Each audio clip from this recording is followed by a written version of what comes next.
Welcome back to the Comics Aficionados right here on Thinking Critical YouTube. We are a man down this week. Everybody knows that the wildfires are raging through California right now. Aaron Sparrow, who would normally be on the panel, he's not in the path of the fires or anything like that, but he is having some power outages. I'm assuming it's associated to the catastrophe that's going on in California right now. So definitely keep him in your thoughts and prayers, and certainly everybody out there in California dealing with just an enormously catastrophic set of events that are going on right now. Just terrible stuff. So we'll see if we can get a fifth member in. Probably not going to happen, but we should be fine rolling 5 deep. We got a great panel here today. All these nerds. Everybody's wicked nerdy. Muted right now. Sully? Yeah, dude. Your dumbass hat on? I love my dumbass hat. Come on, man. There are 8 panels to this hat. Not Are everyone you sell some newspapers? Dude, yeah. Wuxtree. Read all about it. Darkseid creates his own universe. Bad art. Film at 11. We got a couple of teases of Darkseid this week. I was surprised to see one in Aquaman. Yeah, that was cool. Pretty smoking ender on that one.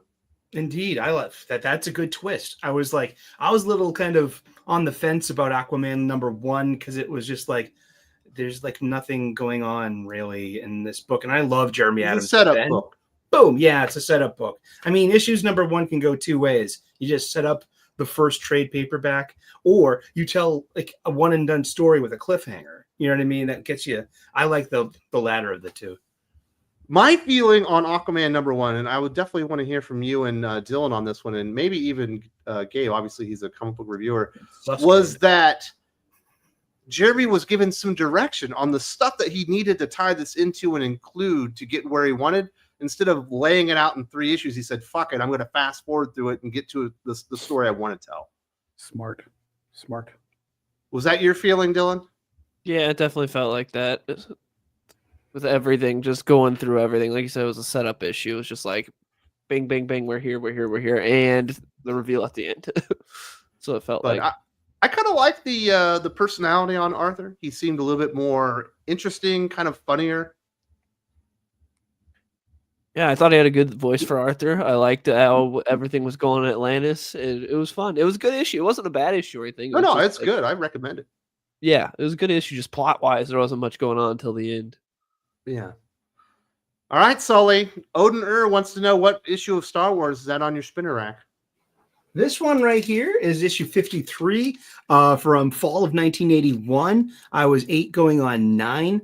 And this is done by Walt Simonson. And there's a good story behind this. Walt Simonson had originally done this, I think, for maybe a Conan book.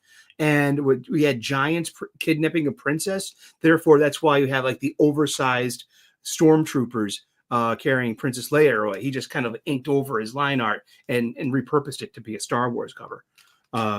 But yeah, and so you got the TIE bomber up there. And who won the 10-speed racer? I think that it was Jim Shooter's kids. Nobody won the bike. Oh, yeah? Well, very cool. Well, nice little story there. Obviously, we got Sully joining us. How you been up there in Boston? You doing all right? Wicked Pissa. Yeah, I'm getting, the studio's coming together. It's a nice, beautiful, snowy day. Oh, my goodness. The Sparrow has landed. That's wonderful. La, la, la, la, la, la. Yeah, I'm doing really well, Wes. Thank you so much for having me on. This is the best way to spend Saturday, talking about comic books. I can talk about comic books all day, every day. I usually do. And it's nice to have friends to talk to about them. Absolutely. So how are you doing, Aaron? I know that you had some power outages. You're not in the path, I think, of the fire, but you might be being affected by it. Are you all right? Oh, no, we can't hear him. Yeah, no, I should be fine. Nowhere near the fire. I have to assume that they were just working on the power or something over here this morning, because it was the whole place. I went outside and I looked around and I was like, oh, everything's down. So sometimes on Saturday morning, if they got something to do, they'll try to do it before everybody wakes up. Very nice. You will not believe what happened to me yesterday, Sparrow. So here I am. I'm doing my work. I've got my Marvel Comics March solicitations analysis that I do exclusive for the Patreon. I'm recording it, and it's later on the record than I would normally do it, but I needed to knock it out. I was having a good time. And I start hearing these noises, and they're strange. but they're familiar to me. And as I'm recording, I'm like, there's something really weird going on outside. And when I'm finally finished, I go out and I realize that's gunfire, and not like insignificant amounts of gunfire, like pretty, like, I bet I heard at least by that point, like 25 shots. Like an And then exchange maybe of gunfire? Exactly. And then like 5 minutes later, I heard some more. And, you know, I haven't been like out in the shit in a long time. You know, being in Afghanistan, getting shot at was a long time ago. But I distinctly like could tell. I was like, whoa, that's on burst. That's not like a fucking handgun. That's a rifle. That's like something that the police here or the army would have. So I was really surprised by it. And then go to find out there was some type of like raid going on 10 kilometers away. And yes, there was an exchange of gunfire. I guess one dude died. So a couple of people with the police were hit on it. I was like, wow. I was like, I knew that was gunfire. It had to be. But then I, you know, because I'm kind of stupid, I went outside as I'm hearing it and I was like, nope, none of it's coming this way. Otherwise, you know, a bullet going like over your head or near over your head, like in your direction, makes a very distinct sound. And I was getting none of that. So I was like, we're good. I like that, like a man, you had to go out there and regulate. It's like when you see guys just walking up to construction sites. They have no business being there, but they're like, yeah, what are you using on these steel beams here? And the construction guys are like, what are you get out of here? Well, my main concern was because if it was coming this direction, it was clear that it was a good ways away. I didn't realize it was like 10 kilometers away. That you know, the safest place in the house would be like in the bathroom in the basement.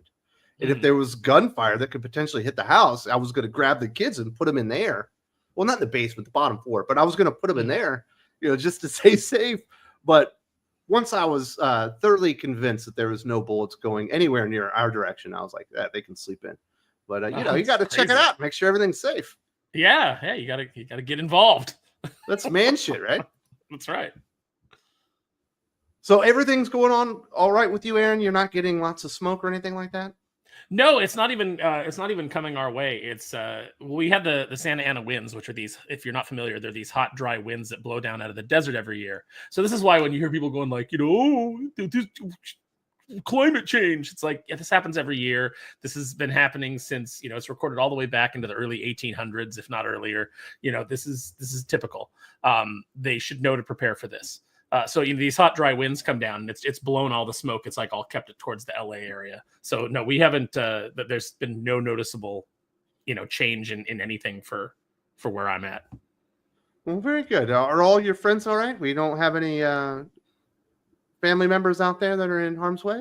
No, and everybody. I mean, I know a few people who've evacuated, but I don't know anybody who's had anything burned down personally.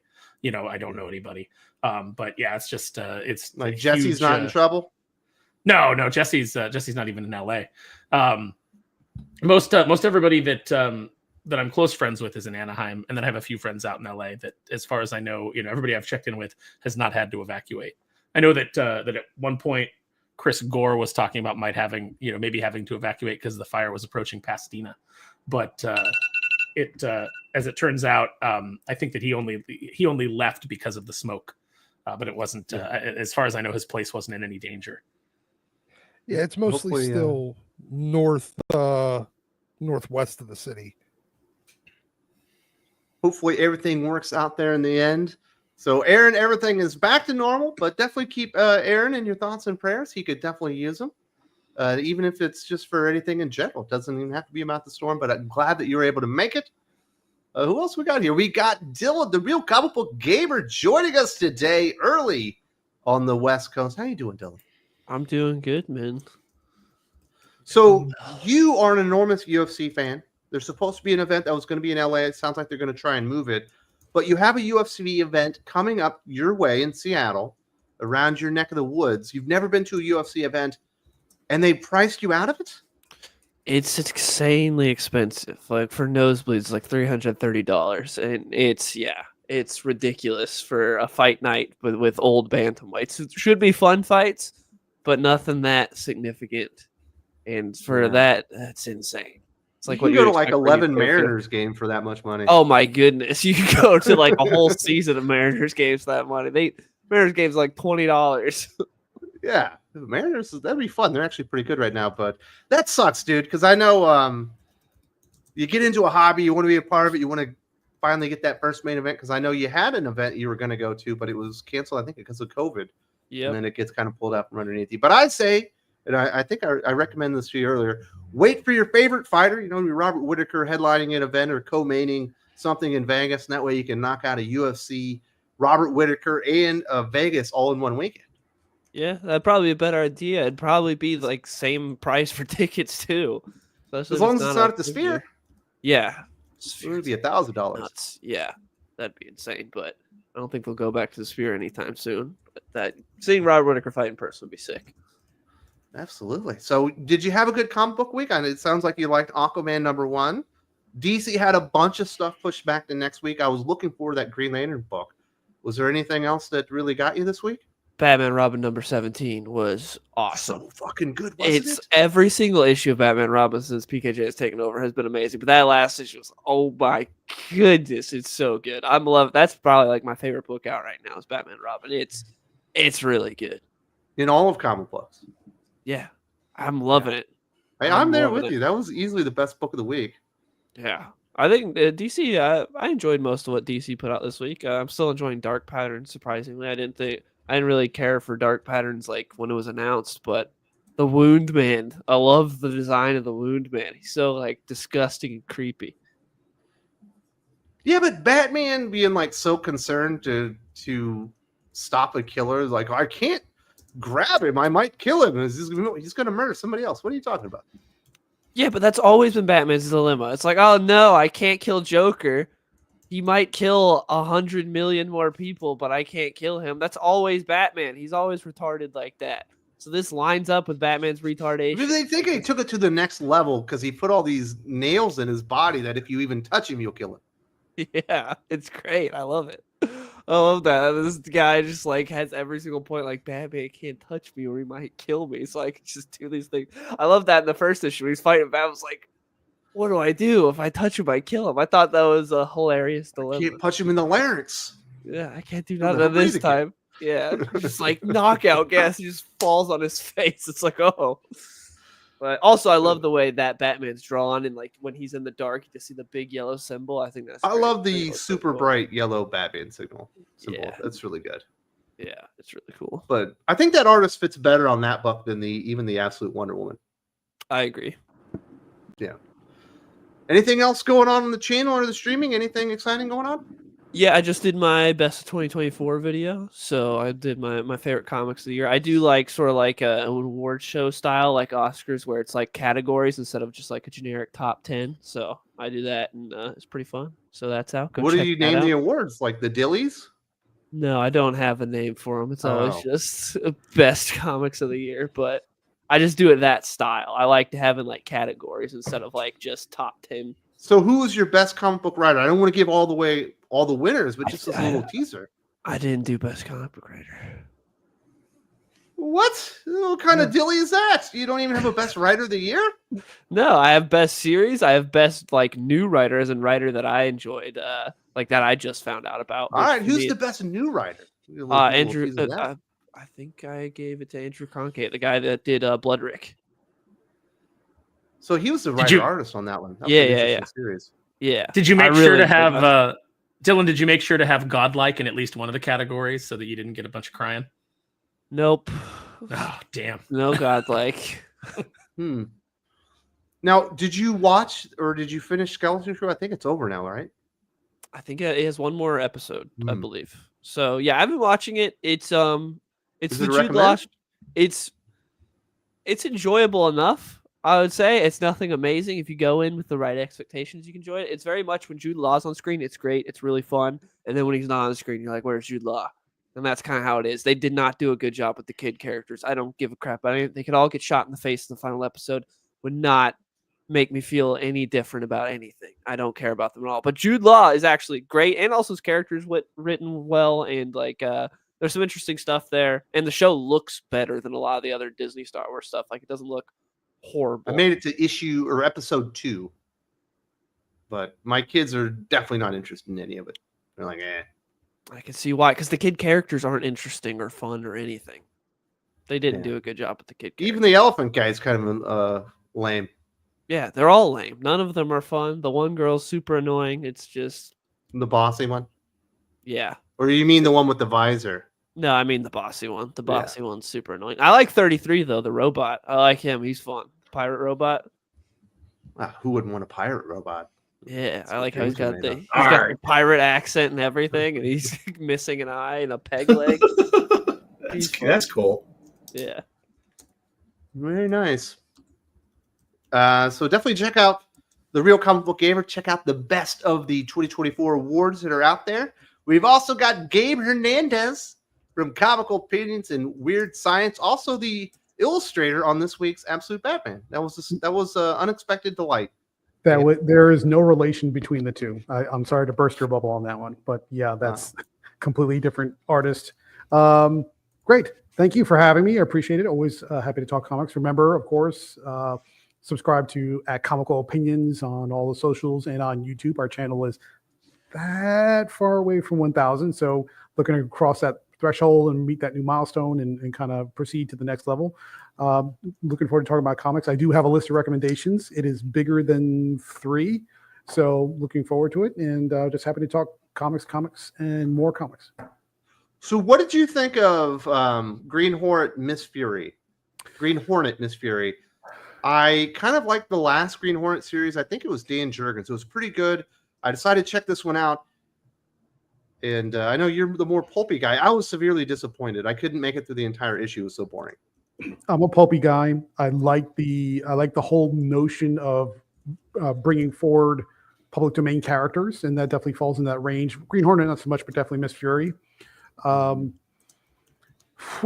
like the idea of the story. The execution was rough. I mean, it was really rough. I mean, the scenes didn't transition well. The way the sequence of events flowed wasn't particularly good. Dialogue was rough. I mean, it's Alex Segura, so you kind of have to, set your expectations accordingly. So I kind of he's got writing all the Star Wars stuff. They must think he's good, but he's terrible.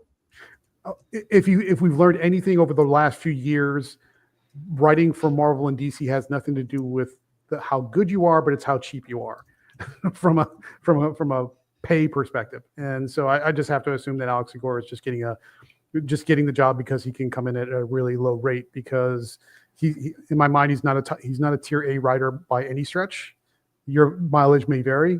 So I kind of got what I expected. Now, that's not to say I don't want to see more Miss Fury and Green Hornet and everything else, all these other public domain characters that are available for use. I want to see more of that. I would just like to see better writers. Now, he did co-write that book. It wasn't just him. He had a guest co-writer that helped him out. So I'm not sure if it was mostly Alex, if it was a 50-50 split or what the story was. But yeah, I was hoping for better, and unfortunately I didn't get it. Yeah, you're the only guy I knew that was looking forward to that, probably. But Dynamite, I was looking never forward get to your it. expectations up, and you won't be disappointed. However, if you do like those kind of characters and you're looking for a twist that does it much better, Zenescope, not this week, but last week, came out with the start of a miniseries called Terror and Fury #1, which is modern updates on Black Terror and Miss Fury. So it's actually using the same characters and finding a clever way to bring them into the present, and they fight a vampire apocalypse and other stuff going on. So if you like those public domain characters, and you want to see them done a little bit better, go over to Zenescope and check out Terror and Fury #1. Yeah, maybe that's where it was. So congratulations on the success on the YouTube channel. We'll see if we can getting get there. the word out and get you over the 1K number. I know it's a big milestone. It's that close. So, but yes, looking forward to it, and also looking forward to talking about Absolute Batman. And I did receive word. And I did receive word. I talked to Scott Snyder directly and then asked him. Yes, he's officially calling those hooks bat thumbs. That is the official name he's calling it. Weird. Last but not least, we do have the Doc. How you doing, Doc? Did you get a lot of snow? We're getting snow currently. Very nice. Same here. Yeah, getting snow at the moment. Not a lot. I mean, it's just kind of continuing to come down. Are you excited for tonight? This is a big moment for you guys. So you mean the first time, or you mean the 11th time Mike Tomlin loses in the playoffs without Well, you guys, in a row? you guys normally have the Ravens number, and Um, Lamar chokes in the playoffs. Lamar does Moment. choke in the playoffs. He generally chokes against the Steelers, but Tomlin doesn't know how to win. There you go. So you're not looking forward to it. No, well, I am, because once again, we hoping get he to gets get the fired. world stage to see Tomlin's ineptitude on display. And But I think you'll do better than Gail Simone did on Uncanny X-Men. I don't know. That's actually here once again. If I ever think that Mike Tomlin has ever reached the worst that he possibly can be, I merely lack sufficient imagination. I think that like you Marvel. guys are. I think that you guys are a little too harsh. I think Gail Simone has her finger on the pulse of what her fan likes. Fan singular. Did you read Uncanny X-Men this week, Aaron? I did, yeah. Oh, so you know our pain. Yeah. I I can't. I at least thought that like maybe Gail would try for a little while, because it's like, she hasn't had a regular series for a while, but nope, it's just the same lazy Gail. Here's the thing. I think that this just might be Gail trying. That's an even sadder proposition. I know, because look, I thought that, okay, she coasted for like 15 years. I figured, okay, her career was basically over. She gets one last big shot at the big time. She'd do everything in her power. No, I think this is just who Gail is. Sorry. Most likely. We've got an update for Sparrow. AL, Aaron, pick up your e-card. So you and I both got e-cards. She said I didn't open mine either, but it was a lovely little card with like a Christmas themed background thing with a nice little personal note to me. I'm maybe there's more terrible to with it to email. opening it. Maybe I'm terrible with email right now. Like, I am so far behind on everything in email. There you go. You're not alone, AL. He wasn't trying to ignore you specifically, but I swear I opened mine. So there you go. Hope you guys all had a wonderful holidays and all that good stuff. Now, Doc and I do have a review of Uncanny X-Men #8 coming on Monday, and we had a field day with that one, Doctor. But that's not what this is about, is it? Nope. It's about Mike Tomlin and the Steelers finally beating the Ravens. Yeah. No, you mean Mike Tomlin finally winning a playoff game? He won the Super Bowl, dickhead. What are you talking about? With somebody else's team. He has not won a playoff game. He doesn't own the Steelers. It's always somebody else's team. He's just a coach. Yeah, somebody else's. Yeah, they had won the year before. There you go. All right, let's do these Thinking Critical Patreon shout-outs. If you're interested in supporting Think Critical YouTube on the Patreon, there's a link in the video description. You get a superhero name, you get a city to protect, and you get awesome extra bonus content in the form mostly of podcasts, but you get some bonus videos as well, including the gunshots fired Marvel solicitation review video, which was weird. Welcome back to Rob Kolb, the Feral Force himself, protector of Primal Peak, returning to Thinking Critical Patreon, and also a hearty welcome to Steve Hostfeld, the Iron Raptor, the protector of Veloci Ridge. Very nice to have you along with the family. Hope you're enjoying your time on Think Critical Patreon, and certainly let me know if you guys need anything. Really appreciate that. We've also got a few of the super chats so far. Jagrin 2. So can the panel convince me he needs to do all new Venom #2 as worst of the week? I read Uncanny X-Men, not as dumb. First page had a pirate lady. Go Avast. Avast. So we already recorded worst of the week. Avast, matey. But I have heard all new Venom was worse. Is that the case, Sully? Because I know you read both. Oh, wow. I gotta say, if Dylan Brock had a really good story beat with Paul and MJ, When he called him a cock. Yeah, and making fun of his vegan cuisine. It's kind of like Dylan Brock had this moment, like he was speaking for the fans. Maybe he was being used as an insert, and he wasn't being used badly. It was a nice story beat because so that's what's on our minds. So I think New Venom was better than Uncanny X-Men this week, which was terrible. Wasn't it bad? It was bad. Remember? Oh gosh! I mean, not just that.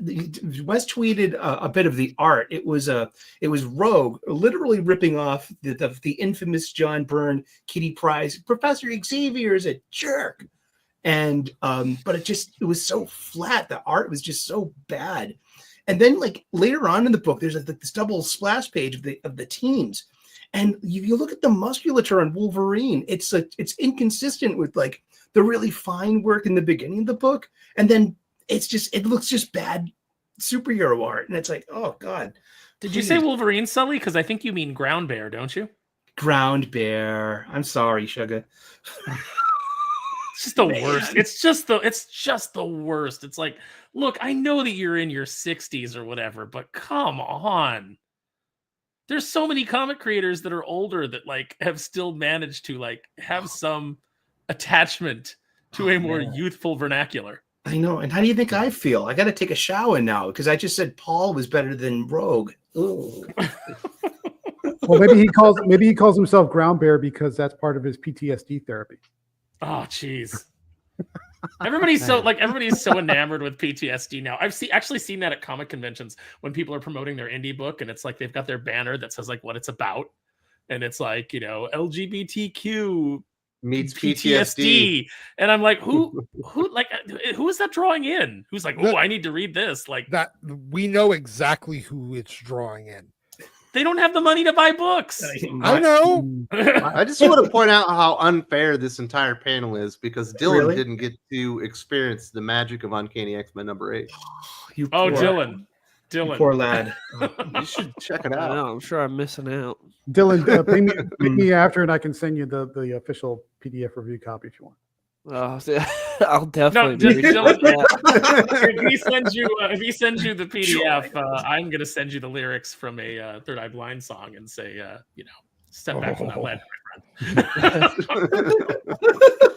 And I will counter your lyrics with the lyrics page from the last issue of Dazzler #4. How about that? Yeah, Jason Lowe. Wait, hold on. That motherfucker's still doing lyrics?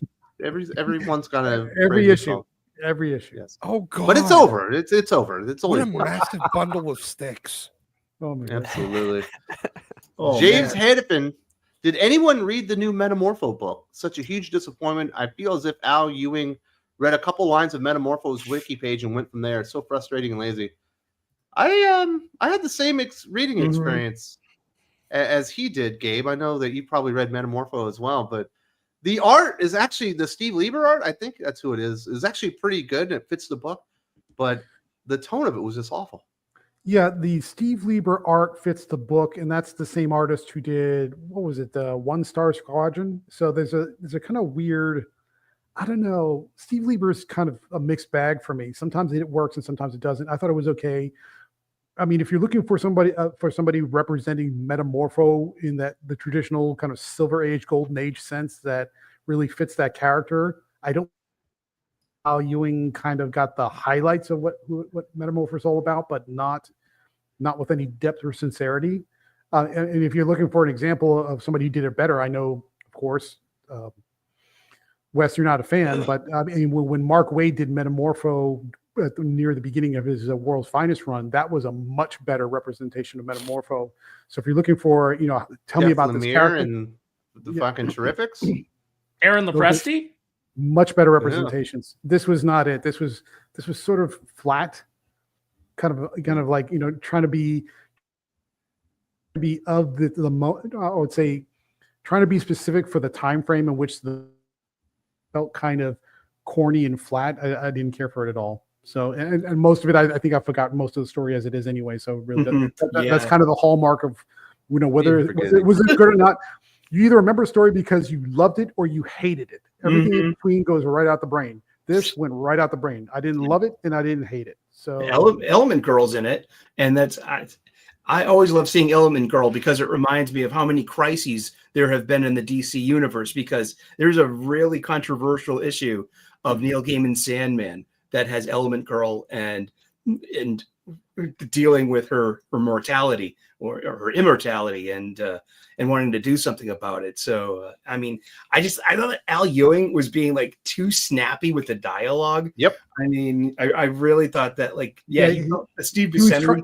he's trying to get that poppy sort of transatlantic accent type of thing going, and I don't think he pulled it off. I think it just felt too staccato and too almost grating. It was almost annoying. Yeah, it was because it was like retro kind of snappy language.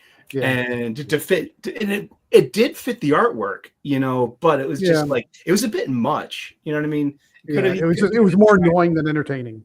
And if people are wondering why this issue came out in the first place, it's because Metamorpho came out in July.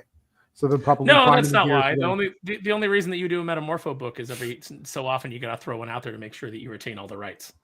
Well, it's the only. I'm telling you, that's the only reason. Rights to Metamorpho. I mean, that's the only reason. Metamorpho is in the movie. Is in the movie. Yeah, he is in the movie, but no one cares. Yeah, and no one cares. No one cares that there's 6 toes on Sapphire Stag on the cover of this book. There's 6. I mean, so is that an AI? I don't want to say. I don't make any accusation. Dylan, did you get to read Metamorpho? I know you're a DC guy. I did not check it out. You made the right move. I don't really read anything from Al Ewing, so. So what you guys are telling me is they put in the amount of effort into Metamorpho that you would expect. Yeah. You're not reading Immortal Thor? Nope. Random question from Adam Frank. Does anyone know why Rodney Barnes seems to have abandoned Philadelphia in the middle of an arc? Was actually enjoying the title. I do not think about that. I don't know.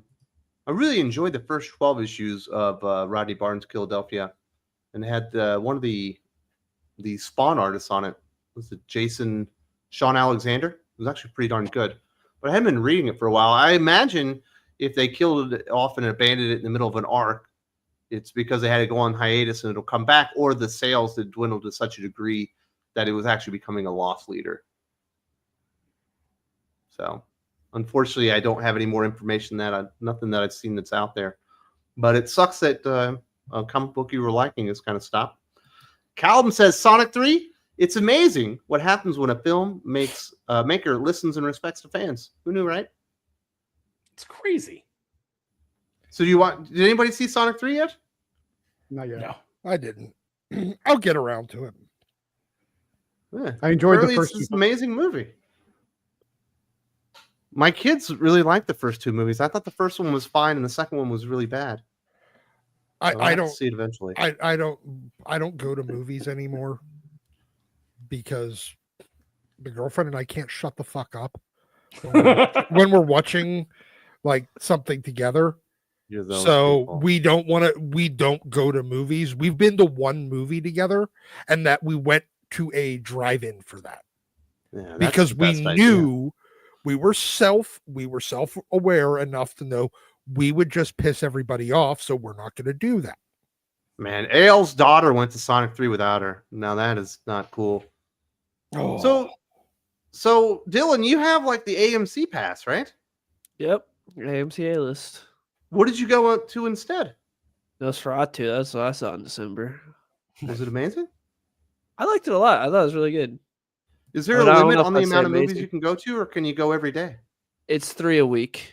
Up to 3 a week. That's what you can see. Pretty good. I could and it's any format, so you can see IMAX Dolby, and there's no like upcharge or anything like that. Really? How much does that set you back? It's like $23 a month. Does it include the dirty movie theater? There's none of those at AMC, but yeah, if you see like one IMAX or Dolby, it pays for the entire thing. So if you see 2, then you're more than making as much as it costs. Remember the days when that would have been easy? When it would have been easy to see 2-3 movies in a week? Oh yeah, those days are long gone. You still occasionally have it. Occasionally it stacks. Like it happens sometimes, but yeah, it's not all the time. What are you talking about? You have Wicked right now. You can go see Moana 2, Nosferatu. There's lots of good number one, not going to see Wicked because I'm not gay. Number 2, don't have any desire to see Moana because it's just a trash TV show that they cobbled into a movie. What else you got? Well, I'm just spoiling. Like, there's some big movies out right now. I'm sure Dylan went and saw Wicked and loved it. Nope, didn't see Wicked. Wow, well, there you go. Dylan seems way too straight for Wicked.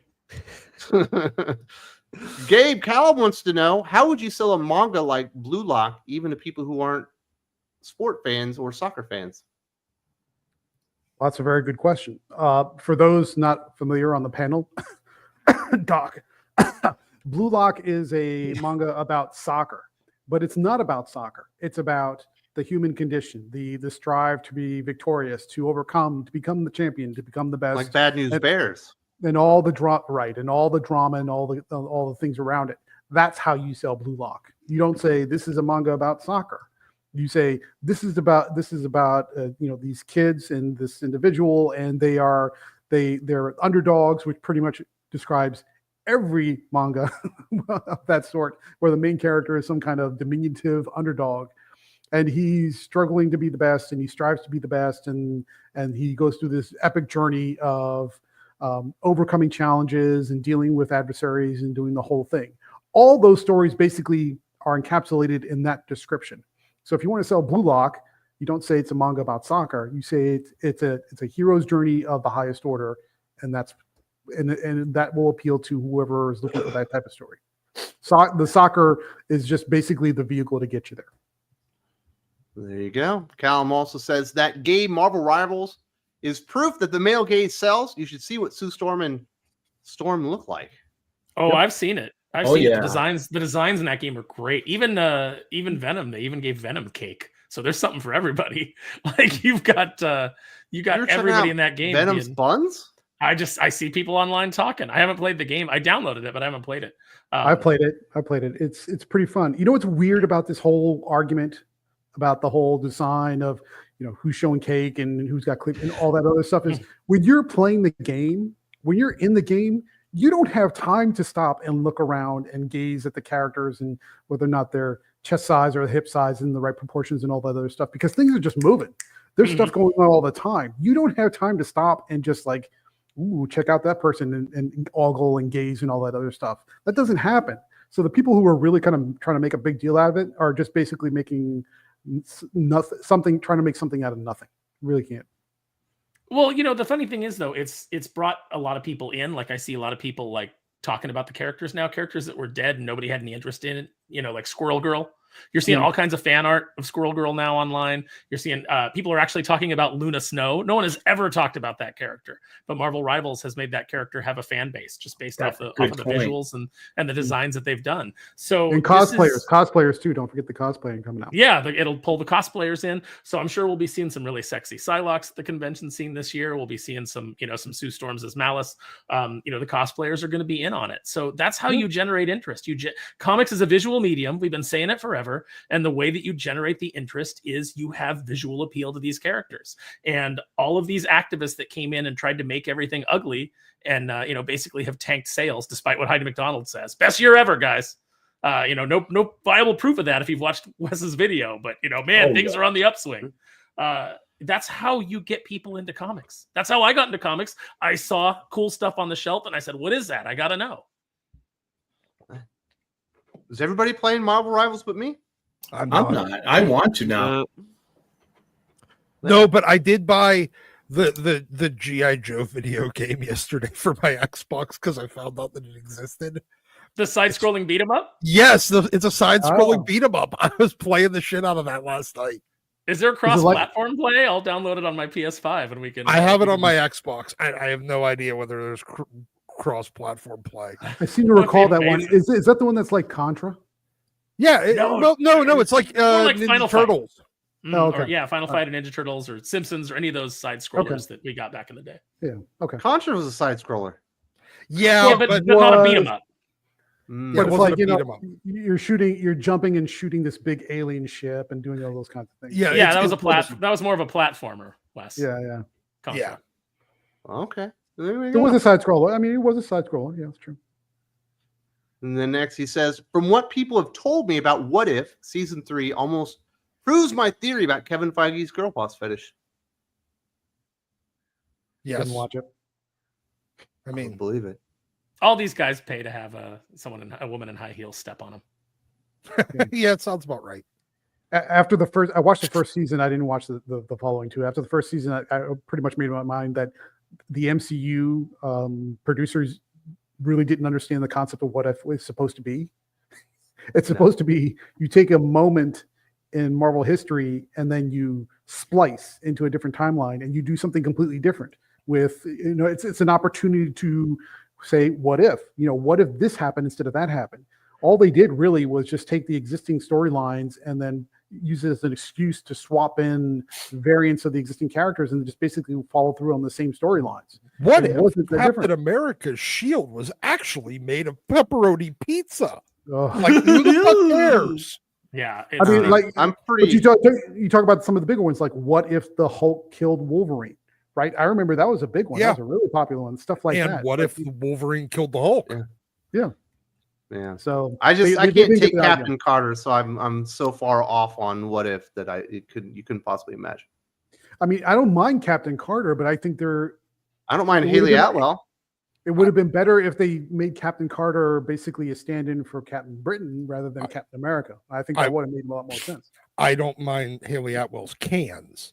Now, that being said, Thank I you, Doc. did buy the Marvel Legends Captain Carter fucking shield because it was at Ollie's for $20. And I am going to sell that. You're just as bad as Sully when you're giving No, crap about I'm- interior. You're promoting crap. I Red bought it out of Bands, the dude. fucking Red Ollie's. Yeah. They probably got a quarter out of that. My goodness. It's a closeout store. Last thing from Callum, that stupid Spider-Man series with race swap Norman Osborn proves almost Feige probably has a phobia of black people. Well, maybe, I don't know. Is this the friendly neighborhood Cartoon. Spider-Man thing? Yes, the Yeah, new the animated animated one that show. just came out. Is it I'm good? staying out of this one. Oh, screw this show. Yeah, I've no, read I- 2 issues of the No, comic thank you. book and it was bad, so I'm Oh, not. that issue one was terrible. That Christos Gage origin book, that first one. How do you mess up a Spider-Man origin story? That was so bad. That's what if you messed up a Spider-Man origin story? That could have been the book. That well, here's the thing. We're actually having some inception here. This time it was Dan Slott actually writing for Christos Gage. Oh, that's what it Oh, was. it's Slot. Was It is Right. weird because I've liked Christos Gage a lot over the years, but he hasn't done anything in maybe like 6 years that I think is competent. Maybe they're just giving him bad ideas. I'm not really sure what's going on with him. Finally, Do you Tyler think, Golozinski. Ring rust? I have no idea. Tyler Golozinski. Sorry about that, buddy. Calling it right now. Venom is Robbie Robertson or Robertson's son. He is hooking up with Tombstone's daughter. Do you really think he could handle being the MJ? Yeah, Robbie Robertson's a bitch. What the son is Randy. Randy Robertson, he's a bitch. Randy. The dude's a bitch. Come Oh. on. Yes, he can absolutely handle being the MJ. He's been that for what, 5-8 years now? Yeah, I'm not a big Ever since fan he of started Randy. hooking up with Janice. I mean, Robbie is basically. I mean, no, yeah, Randy. Randy. Randy is basically the damsel in distress in pretty much every arc he's been in. Yeah. I just want them to kill him so that we can get back to like good Robbie Robertson stories because he was fucking awesome. Yeah, they don't And do now anything it's with him just- anymore. Remember when they Now- introduced Tombstone and they like built that whole story around him and Robbie's history? God, I miss stuff like that. And then they tried dealing with that in the beginning of this arc or the Zeb Wells run. That was the only part that probably didn't suck. Yeah. We'll see what happens with all new Venom. I just really could care less. I'm not going to read that series unless somebody tells me that I have to. But the first issue was bad enough, and I try to avoid Al Ewing at all costs at this point, and I'm very, very frustrated. He's going to be doing absolute Green Lantern, because he's going to totally fuck that up, unfortunately. Very nice. Thank you very much to everybody. And don't forget, the super chats are still open and available as we get into this Absolute Batman discussion, Absolute Batman number 4. And there have been a lot of sus takes out there from Sus Gabe over the years. And he might have his most sus take of 2025. Reviewing Absolute Batman number 4, Gabe gave it an 8.0. I couldn't believe it, Gabe. What the hell kind of sus nonsense is that? Oh no. Or are you talking He's got to no me? defense. You talking to me? Yeah, the He's guy hiding. Okay, so here's the way The art alone precludes it from being better than a 6 out of 10.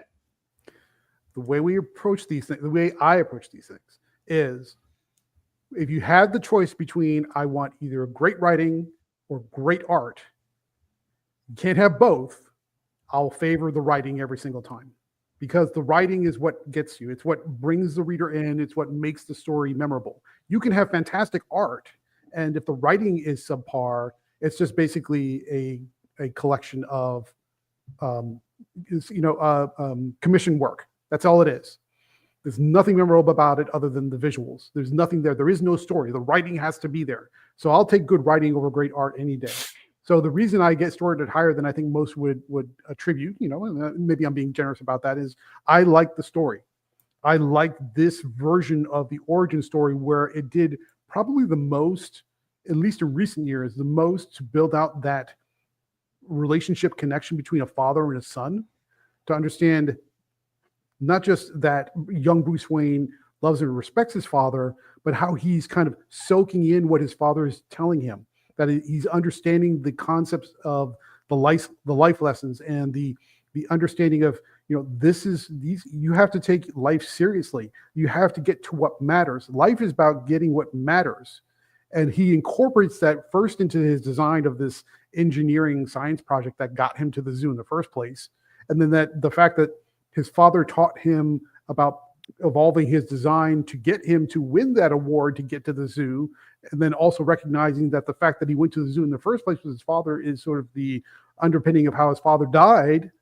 And then later in life, as he decides to take on the mantle of the Bat and build out the designs and try out that first iteration of the design and recognize this isn't me. This isn't what matters. To get to who I need to become, I have to peel all of the superficial shock and awe value away and get to what matters. And that brought him to the kind of the absolute version that we see in the pages from the first few episodes. There's a lot of layers there. There's a whole lot of depth and heart and meaning and motivation. So that's why I scored it as high as it did. The art sucked. I didn't like the art at all. It was just scratchy. It was almost like, I hate to say this, it's almost like crayon-y, and that's not a good thing. I mean, it looked like a little kid was drawing this in his, lined notebook, the one that's got the speckled black and white, composition cover on it, and he was just sort of like sketching it out and all together, which I guess thematically makes sense for the child in Bruce telling that story and just kind of remembering what it was. But the actions where those scenes are depicted are when he's an adult already. So from that perspective, it didn't make sense. And then just from a visual perspective, yeah, art is visual. Comics are a visual medium. If you look at it from also from a viewer perspective, art I'm much more liberal and generous about. Not to say that there aren't some basics of composition and panel layouts and how you do line work and choreography and all those things, but ultimately the art has to be cool or not cool. Did it look great or not? And I understand there's a lot of subjectivity in that, but ultimately it comes down to it's almost a yes no. Is it good art or is it not good art? And that's what it boils down to. So on this one, you get the switch down, you get the thumbs down, you get the red X instead of the green check. It's like, nah, this is not good art, visually speaking. Plus, it's very, what's his name? Gabriel Hernandez, I think is Walter, sorry. Very incongruous with what Nick Dragotta is doing. It'd be different. It'd be different if it was like, this is a different style, but you can see how they may be like partners to each other. Like I'm doing it differently, but if you went from one to the other, it just has a different vibe, but still kind of in the same universe. Yeah, this felt like it was in a different universe. I would have, I would have loved to have seen Dragotta do the current Batman thing, not the and keep the flash. If you want to keep the flashbacks in that style with Walter's pen, that would have looked, I think, a bit more congruent with the rest of the book. Yeah. Yeah, I mean, you can do when you're an editor and you've got like somebody coming in and you're like, hey, I'm not going to be able to finish this book, or I don't have the time to do all these pages. If there's any flashbacks in the book or, any like side kind of, cutaways or things like that, those ideally are the things that you want to assign to the artist that's going to help them out. Yeah, you have to find the space in the story where it makes sense to do that cutover. Usually it's a flashback or a memory or a dream or something like that where you're taking out of the current reality and in a slightly different reality. In this case, that's not happening. There's some flashbacks to it, but then you have a lot of stuff that takes place in the present, and it doesn't fit well. Plus, the other part of it too is if you're looking for somebody to do more like an art house style, you can still do art house styles and the quality can be higher. Take a look at somebody like a Daniel Warren Johnson. Just on his face, he's got a little bit more of that scratchy kind of rough line work that's associated with his style. But he is able to project so much meaning and heart and just energy in what he's doing. So if you were kind of like be discongruous in that sense, somebody like a Warren Johnson probably would have been a much better fit than what they were doing here. Now DC probably couldn't afford him. He looked like the dude that was illustrating this was using fucking magic markers. Yeah, it wasn't clean. It wasn't engaging. Right. It was just very. And I don't think the story was any good either. Oh, the story was all right. How about this? We'll see if anyone agrees with me. The fact that Batman is extremely large and he's got an extremely large Batmobile, and now he's got an extremely large affinity for fucking bats. Like the 15-page soliloquy about how amazing bats are and they would make the best bridge of all time was pretty fucking nauseating. I like that. I thought that's like a dumb kid, but it's just dumb. an autistic bat nerd. I thought that was exactly great. autistic. It's bat big. nerd. Yeah, I thought Batman that's great. being But like, big dumb Batman. exactly, Yeah, like that for the character that we see in modern day, seeing him as a kid like this, like, oh, that adds up. That makes kids. sense.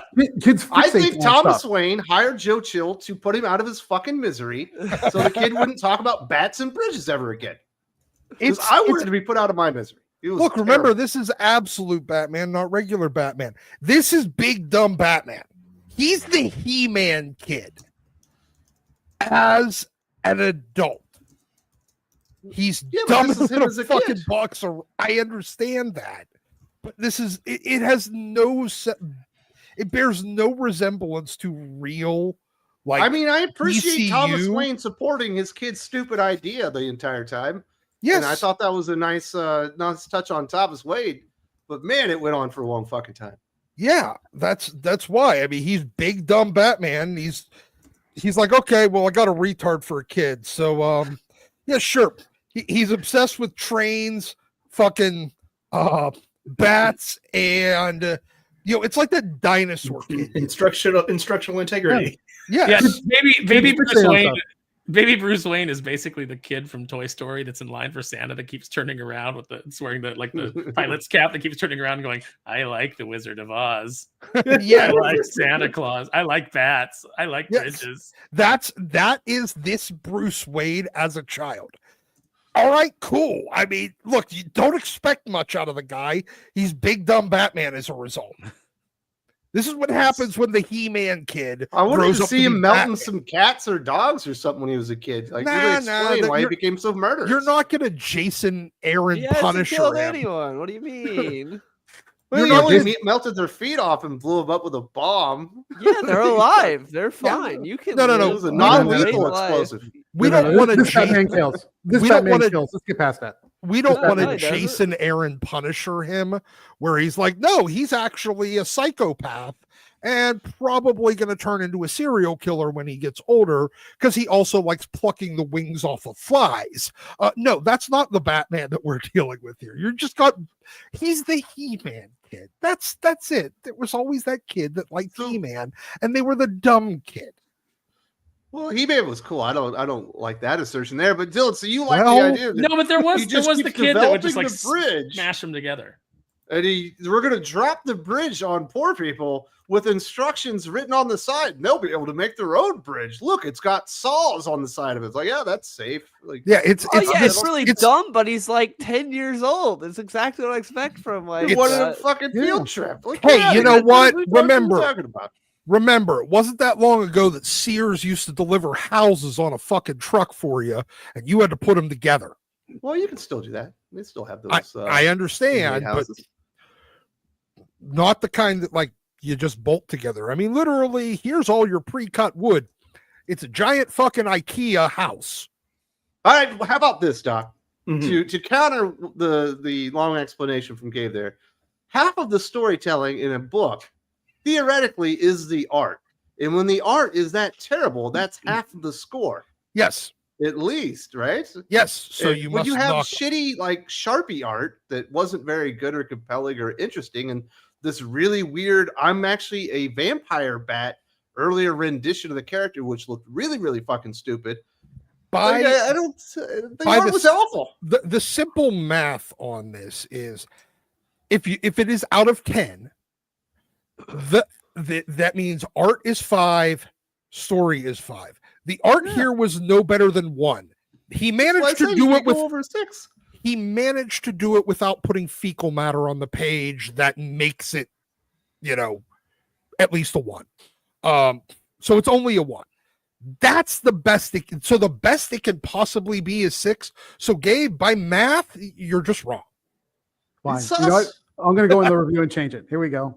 Yes. Now it's a 3. There we All go. right. I Peer pressure. successfully bullied you into doing the right thing. I don't know if it's a 3. I mean, there are aspects of the writing that are interesting. There's a, like, Mhm. did you like the RC car thing? Kinda.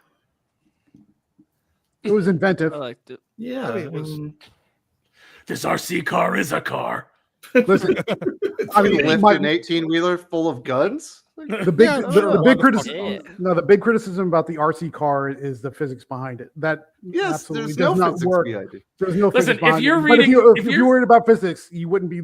Nobody would be cheering on a mega $1 million, massive 16-ton material mover as a Batmobile. So if we're Well, worried it's about not physics, as bad Yeah, as listen. no, that's if terrible. surfing If a you're fucking reading- rocket body from the moon, but it's not that If far you're off. reading Big Dumb bad. Batman and you're worried about the physics, like you're not going to enjoy it. You're reading the I wrong gotta- book. Yeah. I can't suspend my disbelief that much, can I? Big Dumb Batman there's is written so by is being written by Big Dumb Scott Snyder. This is like the Scott Snyder that doesn't give a shit. If you can't suspend your disbelief, you shouldn't be reading superhero comics. Oh, that's a good. Yeah. I can Yeah. suspend my disbelief, but there are limits to that. And once you take me Yeah. out of it, I don't start think the thinking RC car about was all that of it big on of a a whole. deal. Right. Like, Well, it has to once do you- with rules, right? Like, okay, the reason that Batman coming down out of space doesn't work is because we've established the rules of what Batman is. He is a man. He is a man in peak physical, fitness. He is a man who is at the, exceptional level in every discipline that he's studied. But he should not be able to re-enter the Earth's atmosphere on the fly. I agree. Like that's breaking even the suspension of disbelief that you have built into the character. So I agree. That's why Zdarsky's run sucks, and that's why he's on his way out the door. So I 100% agree with you. But I mean, yeah, but you but have with to- this, it's like this is so over the top and ridiculous that like that's what Scott Snyder's doing. He's just like, what's the most ridiculous, like borderline retarded thing that I can get away with that'll hopefully the artist will be able to render really cool and people will be like, all right, that's cool. look when He's it comes trying to to be cool, artist. man. when it comes to vibe, I just assume that Scott Snyder draws all inspiration from WWE. And then Yeah, just like it's everything just close it's a big. He's trying to make a Michael Bay movie with Batman. That's the problem. He's drawing inspiration from today's WWE. Are you saying that little RC car is the fucking Canadian destroyer? to it. Absolutely. he needs to start drawing inspiration from Attitude Era WWE? Ooh, like, we need more TNA. Absolutely. Some Yeah. gravy on a pole match or something. I don't know. We need the WWE that was like, hey, maybe we'll have a Nickelback song be our main theme. That's the that's the WWE that we need inspiring this Batman. You like Nickelback, huh? No, I'm just saying this Actually, is the the vibe. Marilyn Manson. This is the vibe. Tell me, well, there you go. The beautiful people. No, that was a SmackDown theme. Tell me that this book doesn't have a Nickelback vibe to it. Oh yeah, like I can see Chad Kroger rocking out and doing Oki if you going if you do- after Aaron. He said, shut your mouth, Aaron. It's one of the few exceptions I'll accept. Batman re-entering Earth's atmosphere is one of the dumbest and coolest things I've seen him do. Dumb, yes, cool, I'll no. accept it because we're talking WWE, so the shut your mouth is very very attitude era. Dumb, He's yes, Batman. cool, He's no. thought of everything, man. Not cool. Not cool. Dumb, yes. So cool, Sully, no. you love this fucking issue. You don't even play. You loved every inch of it. I read it 3 times to get my put my head He around loved it. I mean, there's good things to say about it. I like the coloring. I thought that the coloring was the greens and like that. Just coloring's a great part of the art. I'm the one who I think I like the art the best of all of us, to be honest. Like look at New X-Men. You had like so many different artists, and then you had Igor Cordy just dropped in the middle of this because people can't keep up with deadlines and shit. So you have this really roughly hewn look to it, and this had that, like you said, it inked by Sharpie. Are you trying to piss Doc off? Maybe Nobody hates Igor Cordy's art more than Doc. Really, He's not a I good didn't example. mind it. Yeah, and that's the point. I didn't mind Igor Cordy's art. I thought it was roughly hewn and European looking, and I appreciate that stuff. What would And- you describe this one as? I thought it was roughly doodling. Right, I like that, but I like that line work, the texture to like to his outfit, because there's a lot of line work in there, and it's like you can feel the artist's hand behind that. And I can feel the felt from the Sharpie. but I mean, it wasn't great, but like I said, I read it 3 times to get my head around it, and each subsequent reread, I liked it better each read. Especially with the story. I don't think that Bruce is dumb at all. It's the opposite. Bruce is effing brilliant, and that's the point. He's he's already smarter than some engineers, and just that's I think it's an admirable The thing. explanation of the bridge I thought was ludicrous. Sure, but it's like what do you got, like 20? I don't think building something that wouldn't work makes you a really good engineer. But here you go. I think there's a theme to drafts in here, because there's a dueling thing between the bridge and then his first Bat costume, and then maybe this is Snyder's way. I think the first bridge would have worked because it was a fucking bridge. I think the last bridge is what wouldn't have worked because it was fucking stupid. But I'm thinking that maybe Snyder is trying to send a message to the younger writers out there that your first draft, you're gonna have to work on it, and there's gonna be things that it fails, but don't give up on it. Adapt it. I think you're just worried that he's going to give you a phone call if you don't say something nice. You might get a night letter if you don't. Personal phone call from him. Well, he tries to convince you, this is the best thing I've ever written. Let me tell you why. You're wearing a stupid hat. I can see you through the window, Sully. Sully, guess what? Your hat is a car. I'm never gonna get over that. I'm never gonna get over that. That made me laugh out loud at how like over the top dumb it was.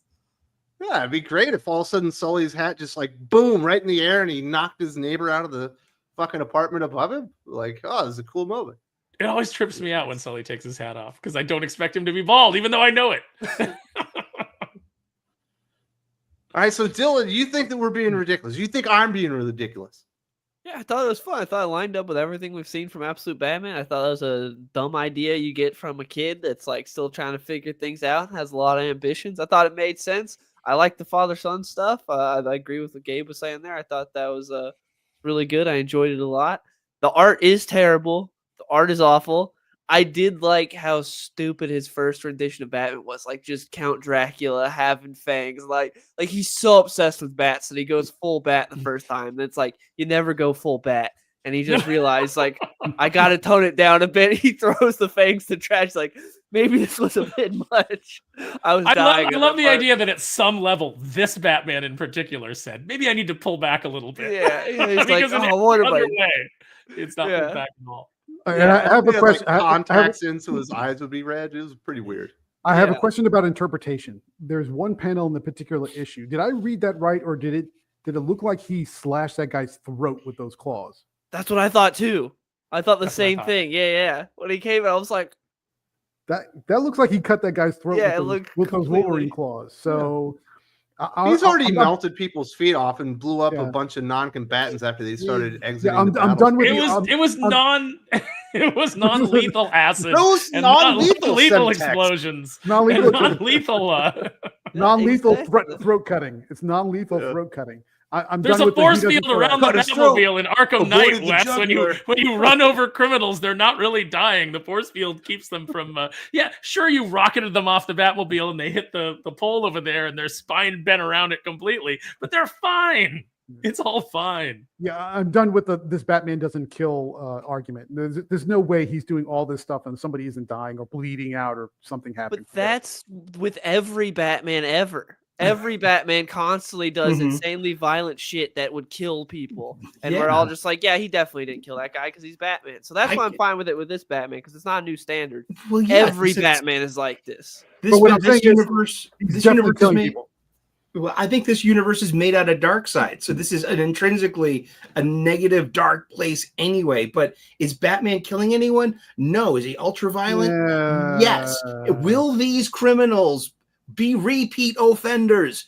I don't think so. I Yeah, think you they've can- been He's punished by the Killing Batman. them, he's only rendering them You complete. can live a vegetables. perfectly Right. happy life as a paraplegic. You'll be all right. That's you listen. Technically, if you were in a coma for 40 years, you're still technically alive. Exactly. Yeah, you're brain dead, but it's okay.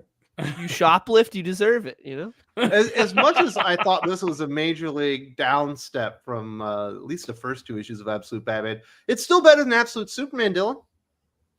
Yeah, I didn't read issue 3 of Absolute Superman. It makes me sad seeing that people are buying it though. That makes me sad that like Well, new what does it Superman make you trailer more comes sad out. that they're claiming this is the best Superman we've ever gotten? Those people are idiots. No, if Absolute Superman needs anything, it's more Krypton. We need more. Oh yeah, we needed an entire issue devoted. At least the art's good on there. We got Rafa Sandoval for the third issue. It looked Yeah. good while it was reading terribly. Do you think it's sad that this is DC's huge initiative, and yet by issue 4 we're getting fill-in artists? Like they didn't even do enough pre-planning to get like 6 solid issues out of Nick Dragotta before they had to bring in a guest artist. Well, Marvel according did the to same thing with Snyder, Ultimate he said he Spider-Man. planned it. Snyder Yeah, said but- it was planned to have a guest artist. Because of the you know, schedule, right? They should've Otherwise, gotten a why better was it guest planned? artist. Yeah, like you Because may there was a plan for a flashback. guest You artist. should've who's got like, Jorge yeah, I can't do Fornes. this. He would have been the perfect guy for a flashback story of this kind. If it's your most important initiative, put your best artist on it. And if you need a fill-in artist for Dragotta, you bring in one of your best artists to fill in for him. I understand you don't want to upstage him. You know, you don't want to have Dan Mora come in, maybe, but have somebody come in who, you know, is at least going to, you know, keep the book with a consistent kind of look and tone. You know, Yeah. can you imagine Scotty Young doing? You know what? That's a I great would idea. actually love it. I would actually That's a love really it if good they His just, idea. huge head and the little Funko yeah, Pop just come in bodies. and do it in his most Scotty Little style absolute ever. Batman. Boom. But can you imagine how over the moon Sawyer would be if this thing had some more onomatopoeia? Like when he's slicing the throat, it's like in red letters, it's slice, blood. Sully'd be splattering. excited if there was a In red blood. if there was a red band edition. Fall, die. Splat. Fump. Oh man, nobody loves a good fump more than Sully. Would have been I hilarious. don't know. I'm gonna have So, Sully it come sounds in like and Most do all people the- are being more forgiving for this issue than myself, personally. because the tone's already been set. And the tone is this is big. I didn't dumb think this Batman, issue is was all fun. silly and- well, I mean, there was too much talking about, like, too much flashback, too much talking about bads, too much talking about, you know, like that was way too long. And that's kind of the thing is, like, you know, I think Scott Snyder's at a point in his career where no one edits him, so there's nobody coming in and going, Scott, this is like way too much of this, like, you know, compact Knock that it Some down. more and give us- RC cars and flip some Let's- fucking 18-wheelers over, I think that this is Scott's autism showing. maybe. his love of bats and trains. But even Doc's even more forgiving for this issue than me. So there you go. Maybe I'm the enormous outlier. Everyone else seems to enjoy it. It is what it is. And it's big dumb Batman. And Scott Snyder's bat autism. You know, the funny thing is, like, I keep saying, like, I can't wait to get to a point where I can parody this whole thing in Kneel Before Doomface, but it's pretty much a parody itself. So it's like, what do you, how much more over the top can you go? Man, I'm a boomer? Oh. I don't even. Is that like the biggest insult you can put on somebody that looks older? No. 90s kids, am I right? Well, you're definitely a Gen Xer I'm definitely Yeah. Gen X, but Mhm. everyone in keeps calling me attitude as boomer. well as age. Yeah, I just wanted to make a little bit of sense. But there you go. The art was egregiously terrible for everyone but Sully. Sully's the only one that thought the art was a redeeming factor of the fucking comic book. It wasn't great, Sus. but I mean, I like it was interesting. You know what I mean? It felt it felt a little, it's got this digital flavor to it. It's like that's like NutraSweet and everything, man. Like, get that away from me. I didn't feel It's real anything better. digital about this comic book. Really? That's what I thought. No, that's I where really feel think like it was done by a Sharpie. I'm not joking about that. Gabe, when you come on, do you specifically request that Sully also be on, so that just because then everybody's like, well, maybe No. Sully's the one that's No. Look, when I open a comic and I look at the page, just without kind of like getting into the story or anything, my first gut reaction shouldn't be recoil. So that's kind of like your flag right When there. I got the So, first 2 pages of Absolute like, Batman, I was like, what the fuck is this? ooh, This is not good. nah. So, but you know what? It's a one and done. It told the story needed to tell, and then we go back to the regular series and move on. I think this is more of an anomaly and probably a strategic mistake, but probably one that won't be made again if I had to play some money. I want some more of the world's dumbest detective. Yes. That's what we need. There is I'll say there is a big secret challenge that's coming up. I can't divulge too much detail about that, but there is something big coming up. Yes. He tries to figure out how to get the cheese out of the mouse trap without pinching his fingers. That's the big story. He has With to his- get into a place, and he's like, a door. I didn't count on this. and yes, they are now. Those things are now officially called bat thumbs. As a reminder, Things They're that come called out of bat his pinky. thumbs. They're called bat thumbs. One bet thumb up then. Yes, Not The two. things that he was connecting and the hooks. moving up. The hooks. yeah, Yeah, those the hook hooks. things. They're called bat There you go. thumbs. I don't know. But nobody loved it more than Gabe. He gave it an 8 out of 10. Yeah, I would have given it a 6.5, man. Jeez. That's even pushing it. You know what? Sue me for being generous. Okay, fine. The next issue, regardless of what it is going to get a 5. How about that? I'm going to bounce. Well, the now scale. we're talking. At least you're being honest. Unless you're destroying Nick Dragotta's art, which has been phenomenal. Which I'm like, I don't know, man. That art at least was a 5. I'm not in love with the Dragotta's art as much as other people are. I'll be honest with you. It's okay, but I'm not a fan of hyper exaggeration, which is what he tends to do. So, we'll see. We shall see. Let's hear for the peoples. Mark screws. Oh man, I'm definitely gonna mess this one up. How do you think you pronounce that, Aaron? Skizners. Mark Skisners. If I wanted to send you a book to review on your channel, how would I get you to do that? Well, you need to email me. That would be probably the best way to do it, and we can work out some of the details. But typically speaking, I try to review things that are of interest to a wide range of people. So we'll have to see how that all works out. But that is the best way to do it. wesdiggscomics@gmail.com. There's also that information in the video description. An average worm, I agree with the writing. Compare absolute writing against the mainline Batman title, and it's like comparing a professional against bad fanfic. Interesting. I'm saying that this is agreeing with Gabe's assertion that the writing was so good that it transcended the art being bad. Of course. Hey, since Yes, Absolute Batman is definitely better than the mainline Batman title right now by a no wicked doubt. mile. That A last issue of wicked Batman mile. was absolutely atrocious. Yeah, I mean, KG whether or Beast, not really? KG Beast? Come on, man. whether That's what we're whether or doing not now? whether or not Scott Snyder is your cup of tea, it can't be denied that he knows how to put together a story. Yes. Man, did you like the reveal, Dylan, that this dude that had been in Gotham saying capitalism is good, we need to stop the commies, had a Russian accent the entire fucking time, and no one figured it out that maybe he was the commie? Talking about Zarsky's Batman? Because if so, Yes. I haven't been reading Wow. that. So That's the big reveal. Oh, Commander Captain Spoilers. Stars was KG Beast. Like Whoa. nobody noticed that he had a Russian accent. Yeah, Zarsky's Batman's been horrible for a while. I occasionally dip my toe in to see what's going on. I'm like, oh, it's still bad. Then I dip out. Wow. What You I should loved dip was in the during next the- issue. It's the last one. You know, when they did the big reveal and then they had M. Night Shyamalan pop in and go, "What a twist!" That was the best part. I thought KG Beast died in the Nightwing title. Didn't he die? He buried him in a cave, but I don't know that we saw him die. That seems to be the way to get rid of KG Beast, right? You just bury him or lock him up underground somewhere. Yeah. But I don't think it forget was in about Nightwing. I think it was in Batman. Wasn't it? You talking about the original story or something recent? 'Cause No, I I'm haven't talking read about the Tom any recent King Batman. after he shot Dick Grayson and he got amnesia. Batman goes back after him and basically buries him. But he says he can't kill him, but he can like bury him in a tomb and let him die.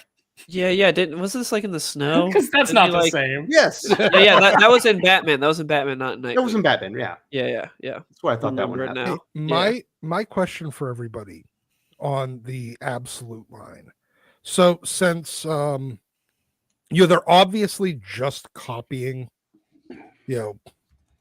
Marvel doing the new Ultimate line again. They're just copy pasting.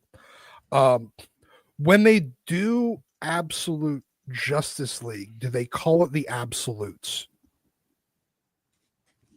I don't think so, but I don't think they're going to do that because Scott has specifically said none of the heroes are going to work together because the heroes in this universe are so new, they're not even really aware of each other.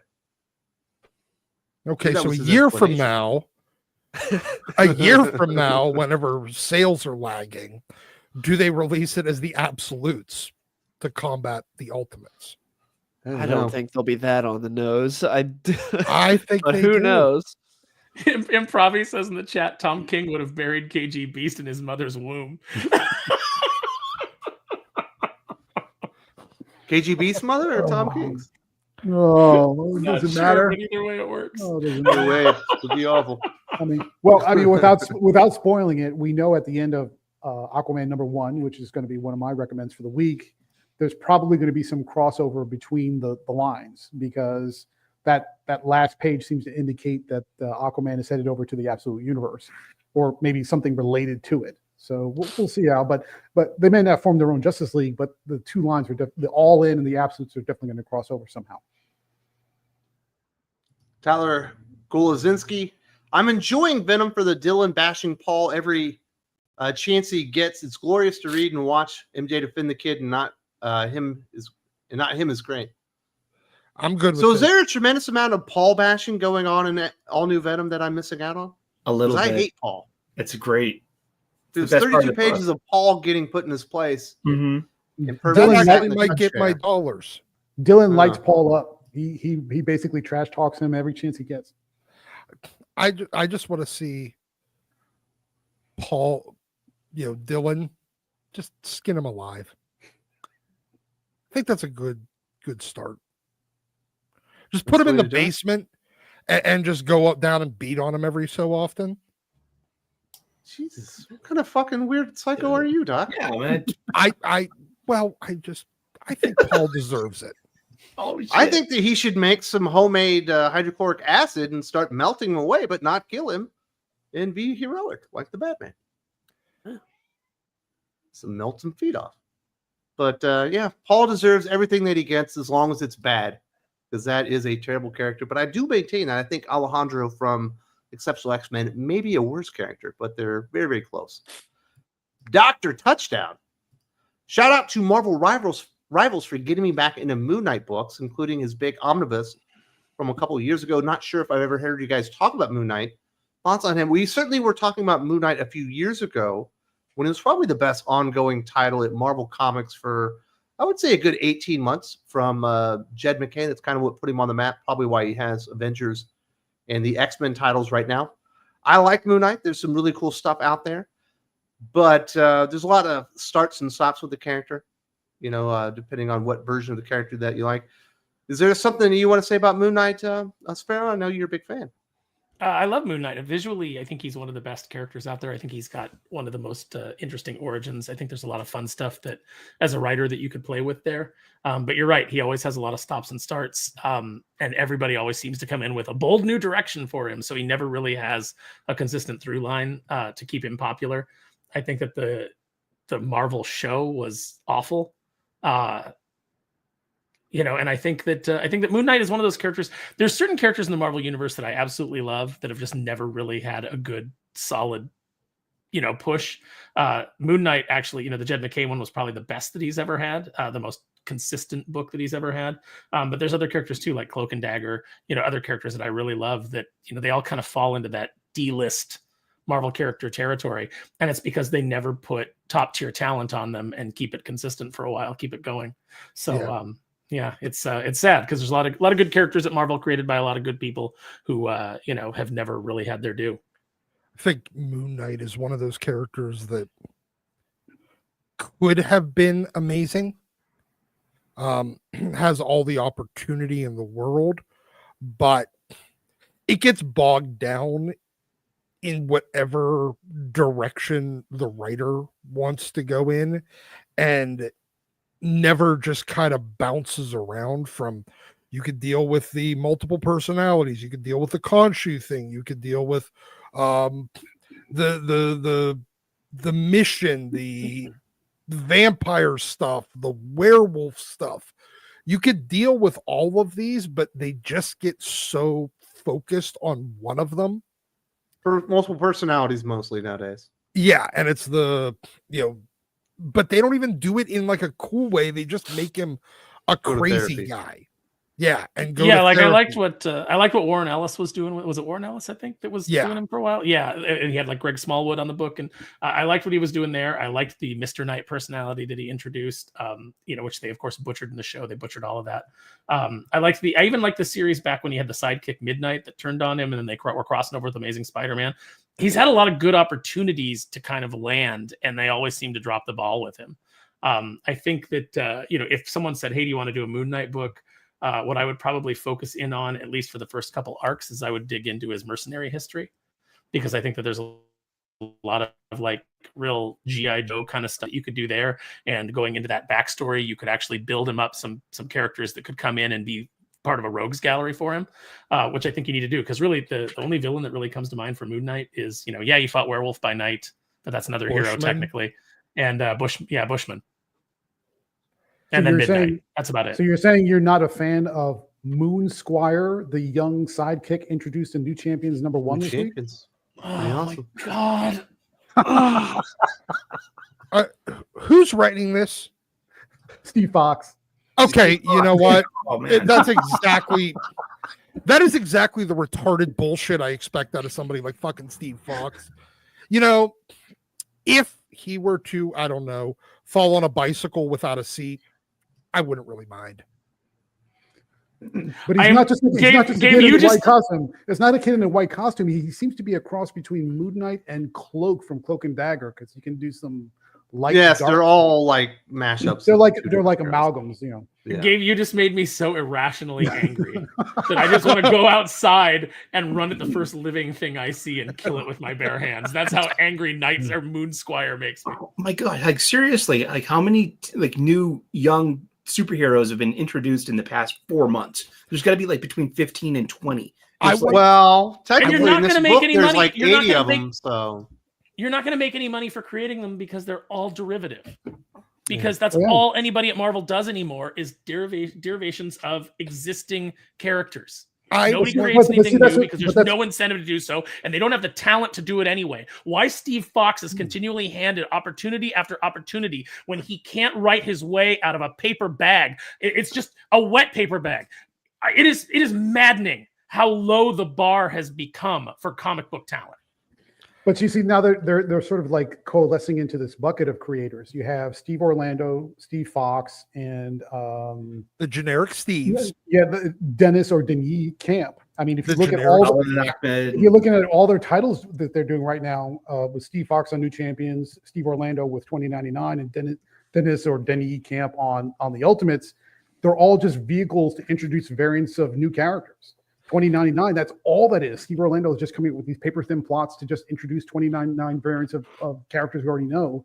New Champions is doing the exact same thing. If you look at Ultimates, what it's trying to do, even though it's supposed to be like the through line that connects all those Ultimate titles together to get ready for the Maker's Return, all it's doing is introducing a bunch of one-shots where they introduce variants of new characters. That's all these guys are. They're jobbers to create variants. That's all they do.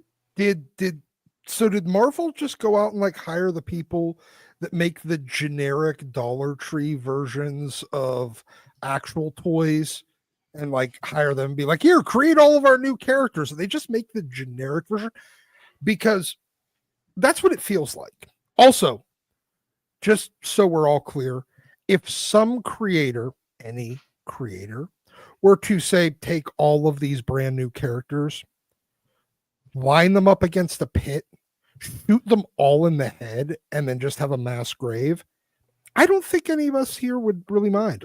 That's a weird sentiment, but we're No, going to that's move all on. all these that, characters are good for. All these characters are good for. In Minecraft. Jeff Killed Lemire's off. Moon Knight is pretty good. Read Is that. being killed. Absolutely, Jeff Lemire's Moon Knight is good. Let's move on from that side quest. It got really dark and bleak there at the end.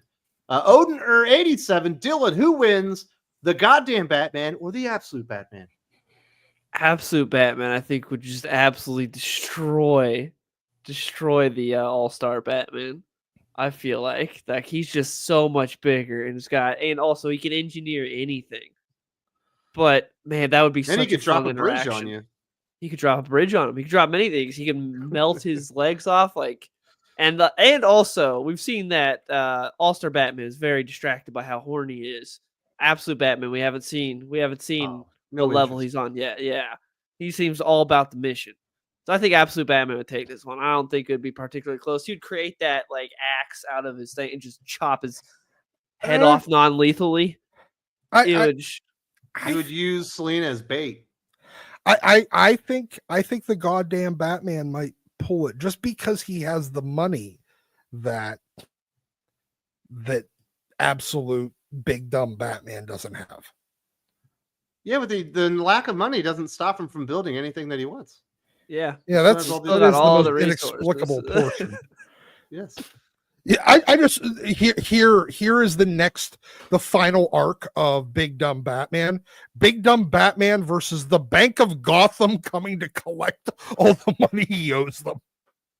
Bro, the shit that'd that he be such built. a great interaction, though. The dialogue alone from that would be those two would be I think hilarious. Dumb bridge Batman once. learning how credit that cards work. ending of All-Star Batman is like, all right, we're going against Green Lantern. I'm gonna paint the room yellow, and I'm gonna have lemonade, and that's how I'm gonna take out Green Lantern. All-Star Batman, the original Big Dumb Batman. Oh my goodness, All-Star Batman, so much fun for how horrible it is. Next up, Sally Akabe. What do you guys think about these shows? Day of the Jackal, The Agency, Prison Break, Shooter, the U.S. version, Cross, and Game of Thrones. I just watched Day of the Jackal I've only seen the movie. of weeks ago. Is that the one with Eddie Redmayne? Yeah, that's the one with Eddie Redmayne. Hmm. No Bruce It's not bad. I liked it. It's a pretty good series, and I am looking forward to the second season whenever it hits Netflix. I think it's a BBC or a Sky show from over in the UK. So Lord only knows when it'll hit Netflix. It's a pretty good show. Prison Break, I mean, the first season or 3 is good, but by season 5, they just keep getting in prisons. Somehow every season they ended up in a different prison after season. No, they've 2. tried to break in one year. Yeah, they did break in one year. Yeah. It was the opposite of a prison break. Every prison we break out of just reveals a bigger prison. It's a Yeah. metaphor. That was what season 2 was the metaphor of being on the run and it being its own prison. Game of Thrones is awesome up until the last 2 seasons. Last two Amazing. seasons are so bad. Yeah. Ugh. I didn't watch Cross. The Agency is supposedly pretty good. I know it's on what, season 2, I think. Is that the FBI show on FX? I think it's streaming, but I don't know. Honestly, dude, I canceled cable, so I don't know. Anybody else got any thoughts on these shows? I mean, you said the only one I've seen is Game of Thrones, so you pretty much summed it up for me. Did you like the last 2 seasons? No, Oh, I could have fixed I them. thought maybe- I could have fixed them fairly easily, but including not leaving water bottles on set on screen. Yeah, that was the least of those last 2 seasons' problems. Was a Starbucks cup. Which, by the way, let me just give a shout out to AL, who sent me a Starbucks card for Christmas, which was very generous. Thank you so much. Ooh. Me too. Yeah. Thank you, Ale. Seriously. Federico de la Casa. Hi, guys. Excuse me. I watched your video about sales. What is the reasonable volume of copies for floppies for you, for X-Men, Bats, etc.? What is the lowest? X-Men and Bats being below 100K each on a monthly is appalling. That is I'm not even joking. 100K units on a primary like X-Men, Uncanny X-Men, Batman, or Detective Comics. If any of those 4 are under, and ASM, if any of those 5 are under 100K, the industry's in trouble. I'm pretty certain all of them are. They are. That's the problem. They're all. That's the reason Batman's why we're teetering down probably around the 70,000 level at this point. Yeah. And but Doc, Heidi McDonald says big year for comics. Oh man, Heidi McDonald. Heidi McDonald needs a helmet to go to the bathroom. Gabe, did you read that article that she put out claiming that sales had an enormous bounce back? Yes. What did you think? Well, I come from a kind of a numbers background in a lot of different ways, and that entire article was embarrassing for anyone who puts any stock and pride in data analysis and statistics. Yeah, there was nothing presented that supported what she stated. That was like a high school football coach trying to explain neuroscience and brain surgery. I mean, just forget Scott Snyder trying to explain how bridges work. Oh, it's ridiculous. This shit ain't working for me. I don't mind saying this outright, and I know among people who do like publish stuff and try to be press, we try to be collegiate with each other. I will say that Heidi McDonald is probably one of, if not the top 3 or 5 single most destructive forces that has ever affected the comic industry, at least in the last decade, if not longer. She's on par with Rich Johnston. Ooh, yeah. I mean, if you want to look at ground zero, and I'm going to put, because been thinking about that, I wrote a couple things on it. If you want to look at ground zero for most of the ills that have affected the creative direction of the big 2 and more since for over a decade, a lot of it starts with the Baltimore Comic-Con 2014 presentation between Brent Schenker and Heidi McDonald up on that stage with that stupid report about comic readers are 50% male and 50% female, and you need to change how you do everything because you have this huge untapped audience that you're not catering to, and you're missing out on all this money. And everything flows from that report. And if you read the report, it's a bunch of garbage. And Heidi was all too happy to kind of give it the biggest megaphone possible.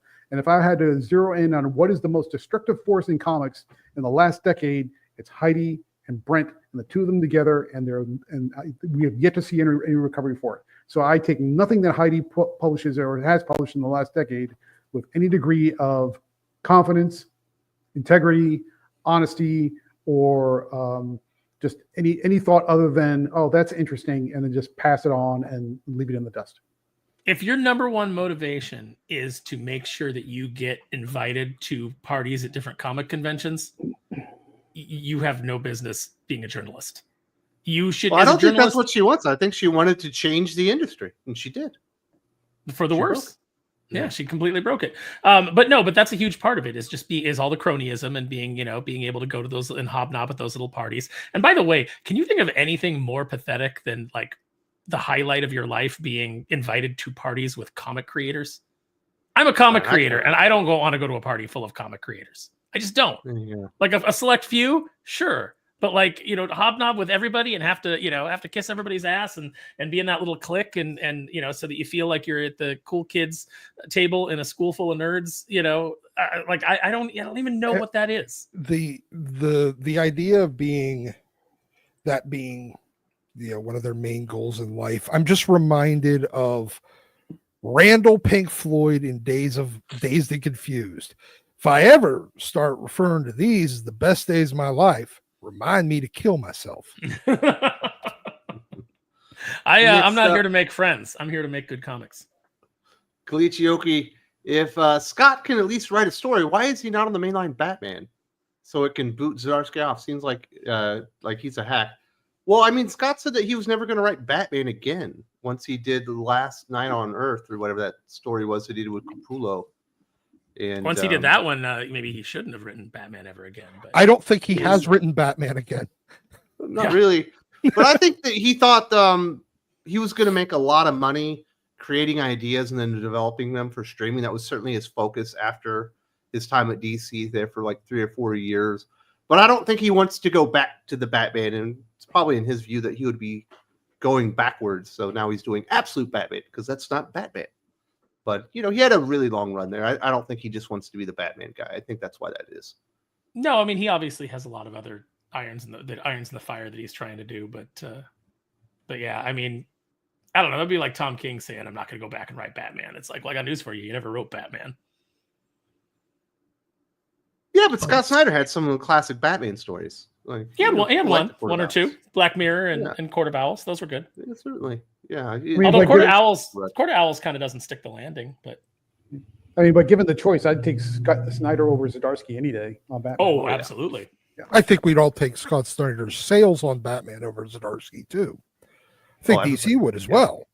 Yeah, they were very, very healthy at his during his run.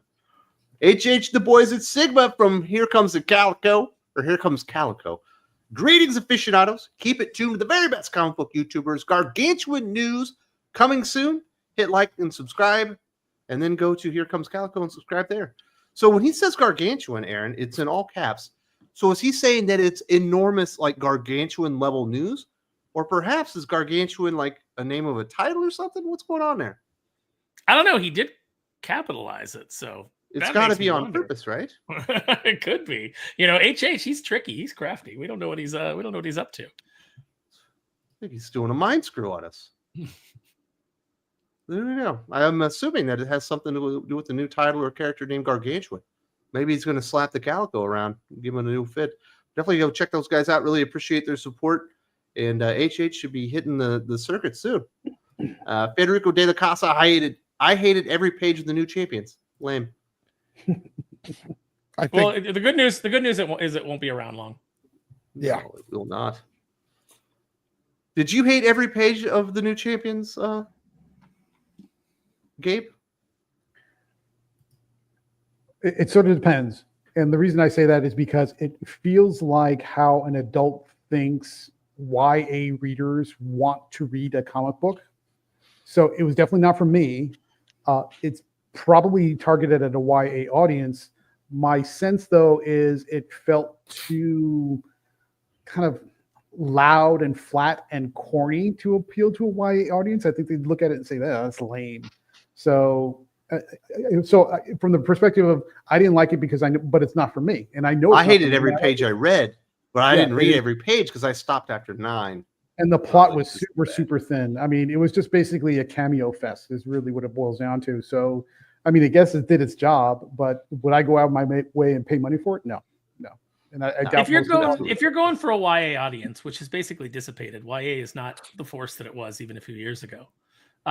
If you're going for that audience, why would you just do a cameo fest if you're assuming that you're reaching a new audience who has no idea who these characters are?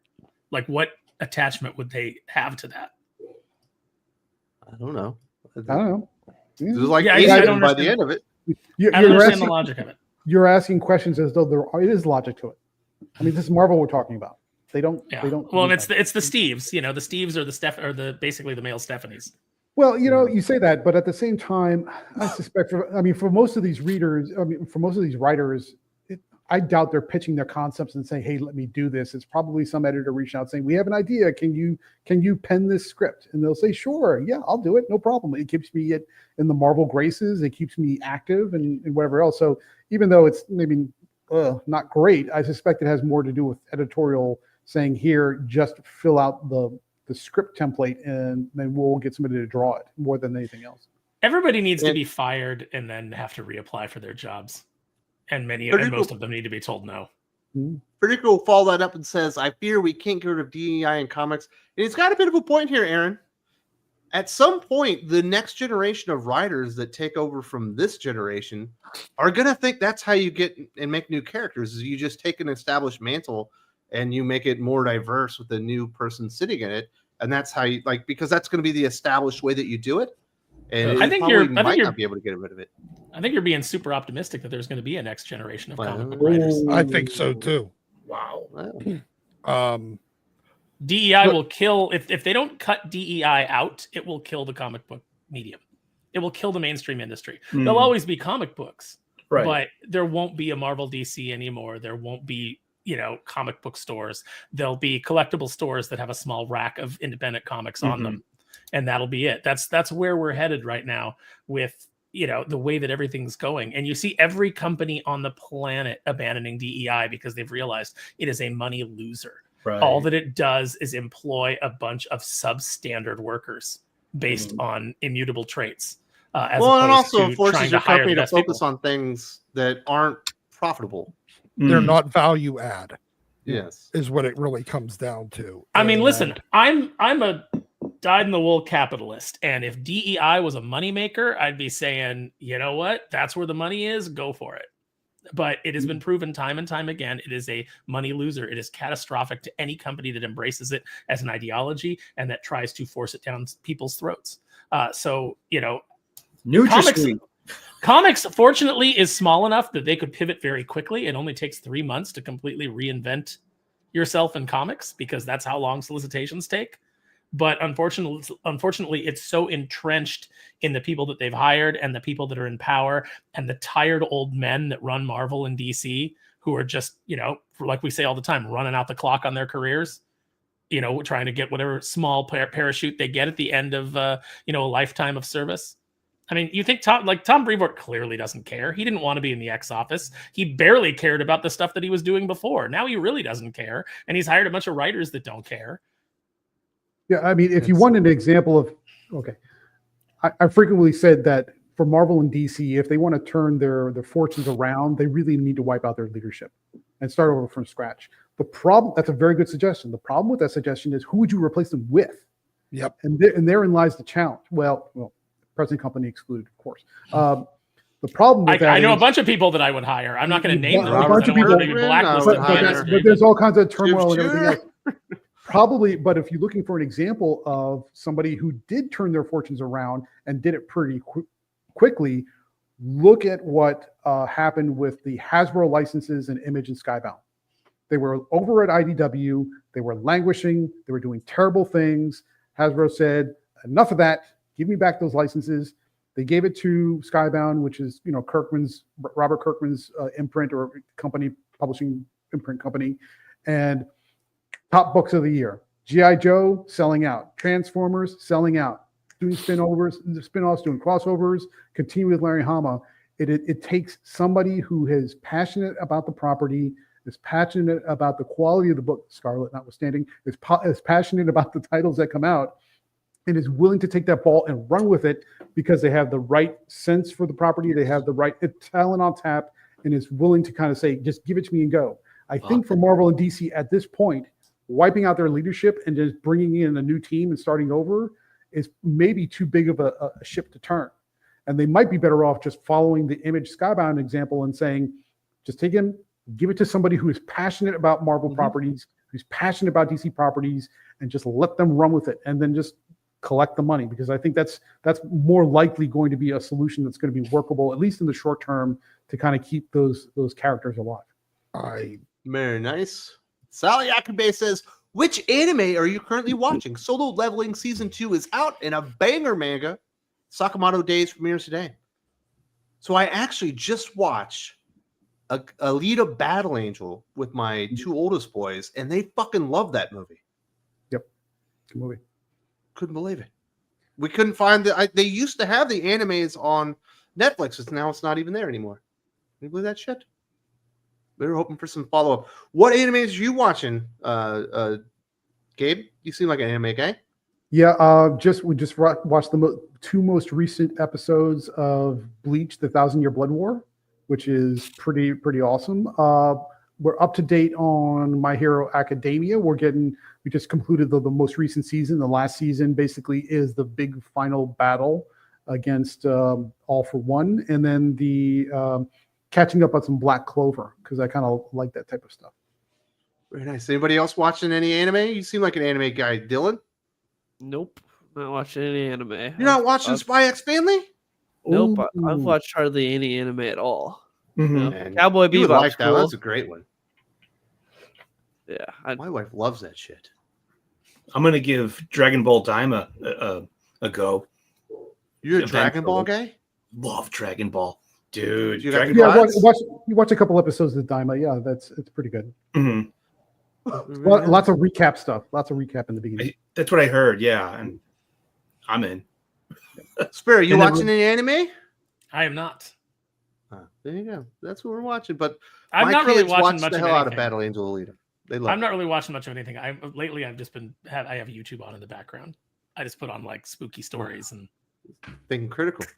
Oh, doing by the way, stuff. there's Well, no, I watch all of the videos on Thinking Critical, as does Did you everyone. get to check out and the admire. Magnus Archive? I did not. Oh, dude, trust me. When you find that one, you're going to binge the entire thing. Yeah. You're gonna love Okay. it. I will. I wrote it down. I will check it out.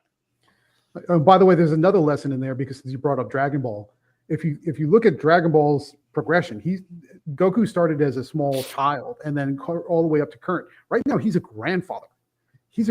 And Dragon Ball is still hugely popular. So that's an example of how you can take a property and progress it over. Dragon Ball has been around forever. So that's an example where you take a property, you can progress, you can go through arcs, you can do all kinds of things and have the characters age. Give them family, expand what they do, have them go through circumstances and memories and still be hugely popular.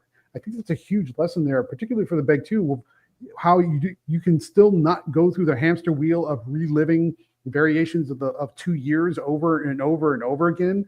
Let the characters age, let them progress, let them expand out and to do different things, and they can still be popular as long as you get people on them who care.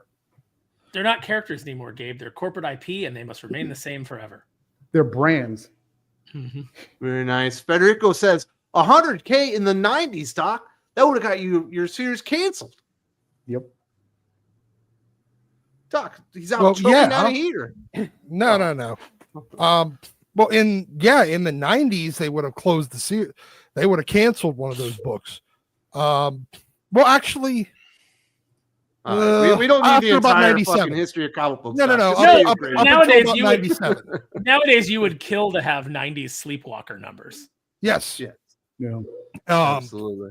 Until about Sleepwalker, 97, they would have canceled a book for 100K. But they got, in the late 90s, early 2000s, 120K, 150K was still reasonable numbers on a monthly basis. And it wasn't until the last 10 years that was acceptable to be below 100K on one of their tentpole titles. HH would pay money to see Doc dress down the Steelers during halftime. They're probably going to be winning. I don't understand all the Steelers hate. No. They're definitely going to be losing. They could be winning, but it'll be by like 1 point. Yeah. I mean, look, let's be honest, even regardless of whether or not of how it goes, it's Steelers Ravens. It's going to be a 2-point game. It Yeah. always Exactly. is a 2-point game. You guys are going to win. And you're going to be like all crestfallen because you can't Well, fire Talbot actually- again because the guy's a fucking proven winner. No, he's a proven loser. He never had a losing season. He's anything Oh, but a wow. loser. Oh yeah. Hey, you know what? He's just the 7th loser every year Except that time he won the Super Bowl. with somebody else's team. Let's see. These things happen. Mega, thank you so much for supporting the channel. Jerome the house, he says, my family, blessings to the brothers. Well, thank you very much. Man, I reached out to Jerome like 3 months ago to ask him on the channel. He didn't have time. I need to reach out again. I love Jerome. He's awesome. Really enjoy talking to Mega. It's been too long. By the Tommy way- Reviews. What's up? By the way, we do remember, I couldn't remember what week it was in the exact score. The Ravens beat the shit out of the Steelers 34-17. Literally, Did like, you remember 4 that when you weeks beat ago. them the first time? Without that, you mean back in the beginning of the season Yes. when you all won the it 1-1. when Tomlin's math works of, hey, we're gonna run up a record in the beginning of the season, then we're gonna lose our way into the playoffs like he has every fucking year for a decade. Man, what is this? This is Jerome's time. Hate that. Doc just can't give it up. Hate that. Tommy reviews. Hello, aficionados. I got my Amalgam Omnibus. It's great, but I wish they included the 2 stories of Magneto and the Metal Men, despite the writer's crimes. And then he corrects it. Artist crimes. Mark Waid was the writer. Who was the artist? It wasn't. Is it the dude that hammered his wife? I think one of the writers on there was Gerard Jones on one of those books. I mean, can't you just reprint the book and take his name off it? Like, why does the Probably not. Why does the But story he have still to gets be... money, maybe. Yeah. Also, it's, Gerard Jones was a co-writer and Jeff Matsuda was the artist. Yeah. Oh, Jeff Matsuda didn't do anything wrong. Yeah, Jeff Matsuda is fine. I'm assuming it's it's Gerard because Jones. of Gerard Jones. They will not reprint anything that he worked on, for good reason. Mark Waid doesn't want to go to bat for him at DC the way he apparently went to bat for him in court. Well, there is also the child porn guy. Yeah. Yes. I don't think they want to give him any money. And that's maybe for the best. Yeah, probably a lot for the best. Yeah. Well, I mean, it sucks for everybody else. Art T. Bear worked on that book. Obviously, Mark did and stuff. But yeah, that's rough stuff when you have to make a decision like that. But I'm glad that you got the Amalgam Omnibus. I know a lot of people have been enjoying that. They finally put that stuff in reprint. Really, I never thought we would get that again, Sparrow. I felt like they would never try and put that stuff. I think it's probably pretty cool. Hopefully, they do something together again. They should. It would be nice. I mean, they kind of need to do something to generate some excitement, especially Marvel right now. Like, obviously DC is doing better than Marvel. They're trying to at least, make some moves with the Absolute Universe and with Jim Lee and Jeff Loeb coming back to do a Batman story. Obviously they're trying, but Marvel just needs something to generate any kind of excitement. Yeah. And finally, Wraith X7 says Battle Angel anime is on YouTube for free. Oh, cool. There you go. Just a commercial YouTube channel. Commercial every 2 minutes. We have a little ad blocker. We're fine. We should. Oh, nice. But my kids would love that. So is it its own channel, or is it like somebody has a channel and I gotta find? Do a search, Boomer. Hey, fellow young people. Man, like Dylan, come back and explain to Wes how to do a search on YouTube. This is an anime. I'm trying to do it. Like Jay and Silent Bob. What the fuck is the internet? Well, there is a Battle Angel 1993 full movie. It's on Bandwidth Records. It doesn't look like it's got its own channel or anything, but it looks like there's plenty out there. Maybe that's what he's talking about. It looks good though. I haven't seen that animation. But there you go. My kids watch mostly YouTube anyway, to be completely honest. Gabe, what are you putting in the private chat? Is that a link to your Comical Opinions YouTube channel? No, I'm trying to help you out. It's a link to the full 1993 Battle Angel movie. I googled it for you. I figured it was just man. Porn. Even Gabe's more tech savvy than I am. I'm feeling really old. You'd be really surprised. You'd be really surprised. Tommy reviews. What? That you're really tech savvy? Yes. Oh. There you go. I'm surprised. Tommy reviews. Luckily, I have all the Amalgam issues. Also picked up Legacy Ramjet Studio Series 86 Galvatron, as well as cut up on the Energon verse. Great stuff. Nice. I'm still loving the Energon. Me too. Gosh. Should we So I'm assuming that he's talking about toys there, Aaron. Is that what the case is? Yeah, that absolutely is. Do you? I mean, the suggest Energon people verse get the obviously Legacy is Ramjet, shifting back to comics, but no, I haven't seen the Legacy Ramjet Studio series yet. It hasn't popped up in my neck of the woods, but I will grab it when I see it. Love Ramjet's all the How awesome. about the Studio 86 Galvatron? No, I haven't seen that one either. This week in the comic book, so we got a Bruticus versus the fucking what's the guy when you put the Devastator. Constructicons? Devastator. Yeah. Devastator. That's At the a base fight. of, at the base of a dam. That's awesome. That was fun. Anytime Starscream calls humans squishies, I love it. I miss fleshlings. That's a good Squishies. name. It's just so much more fun, and it's very Starscream. I like it. It's joie de vivre about destruction. It's contagious. You know, it's like Oh, sorry. No, go for it. No, I was just gonna say that whenever anybody like wants to like, hey, can you throw that out or anything like that? Like, I always go into the Starscream. Oh, so you're requesting that we lighten our burden? You know, and people are just like, why do you do that? And I'm like, I don't know. It's too nerdy. Jagron That's too 2, why is DC not doing new Absolute Hush hardcovers? There could be several reasons. They might actually have enough Absolute Hush hardcovers that they already printed that are still waiting to be shipped out and sold, because they print big volumes of those and then they go out of print when they finally run out of them. They might not be out of them right now. Probably not. It's probably available still for order from all the whoever their distributors are these days. Yeah, wherever the warehouse and stuff is. So there's a good chance that otherwise I think they would have made it a priority with the Hush 2 sequel coming out and the notoriety that it'll have. And it's even, I think the DC Compact Comics version of Hush, which I think came out 2 months ago, is one of the better selling collected comic books in the entire industry right now, including with the manga stuff. So I wouldn't be surprised if they didn't fast track if they needed to, but I don't know that they need to right now. But I will point this out. The Absolute Universe being Absolute Batman, Superman, like Wonder Woman, and then the Absolute Editions being like Absolute Batman fucking sucks. It's really confusing. Yeah. Like, why does Absolute Batman cost $118? Like, collected edition. Yep. They should have came up with a better name. That's exactly what I said going into this. When they used the ultimate name or the absolute name, I said, you're going to cause brand confusion between your absolute line. So is it going to be absolute Batman or absolute Batman, the absolute edition? That's the big question. Tommy reviews. And lastly, Deathstroke by Marv Wolfman, Volume 1, Omnibus.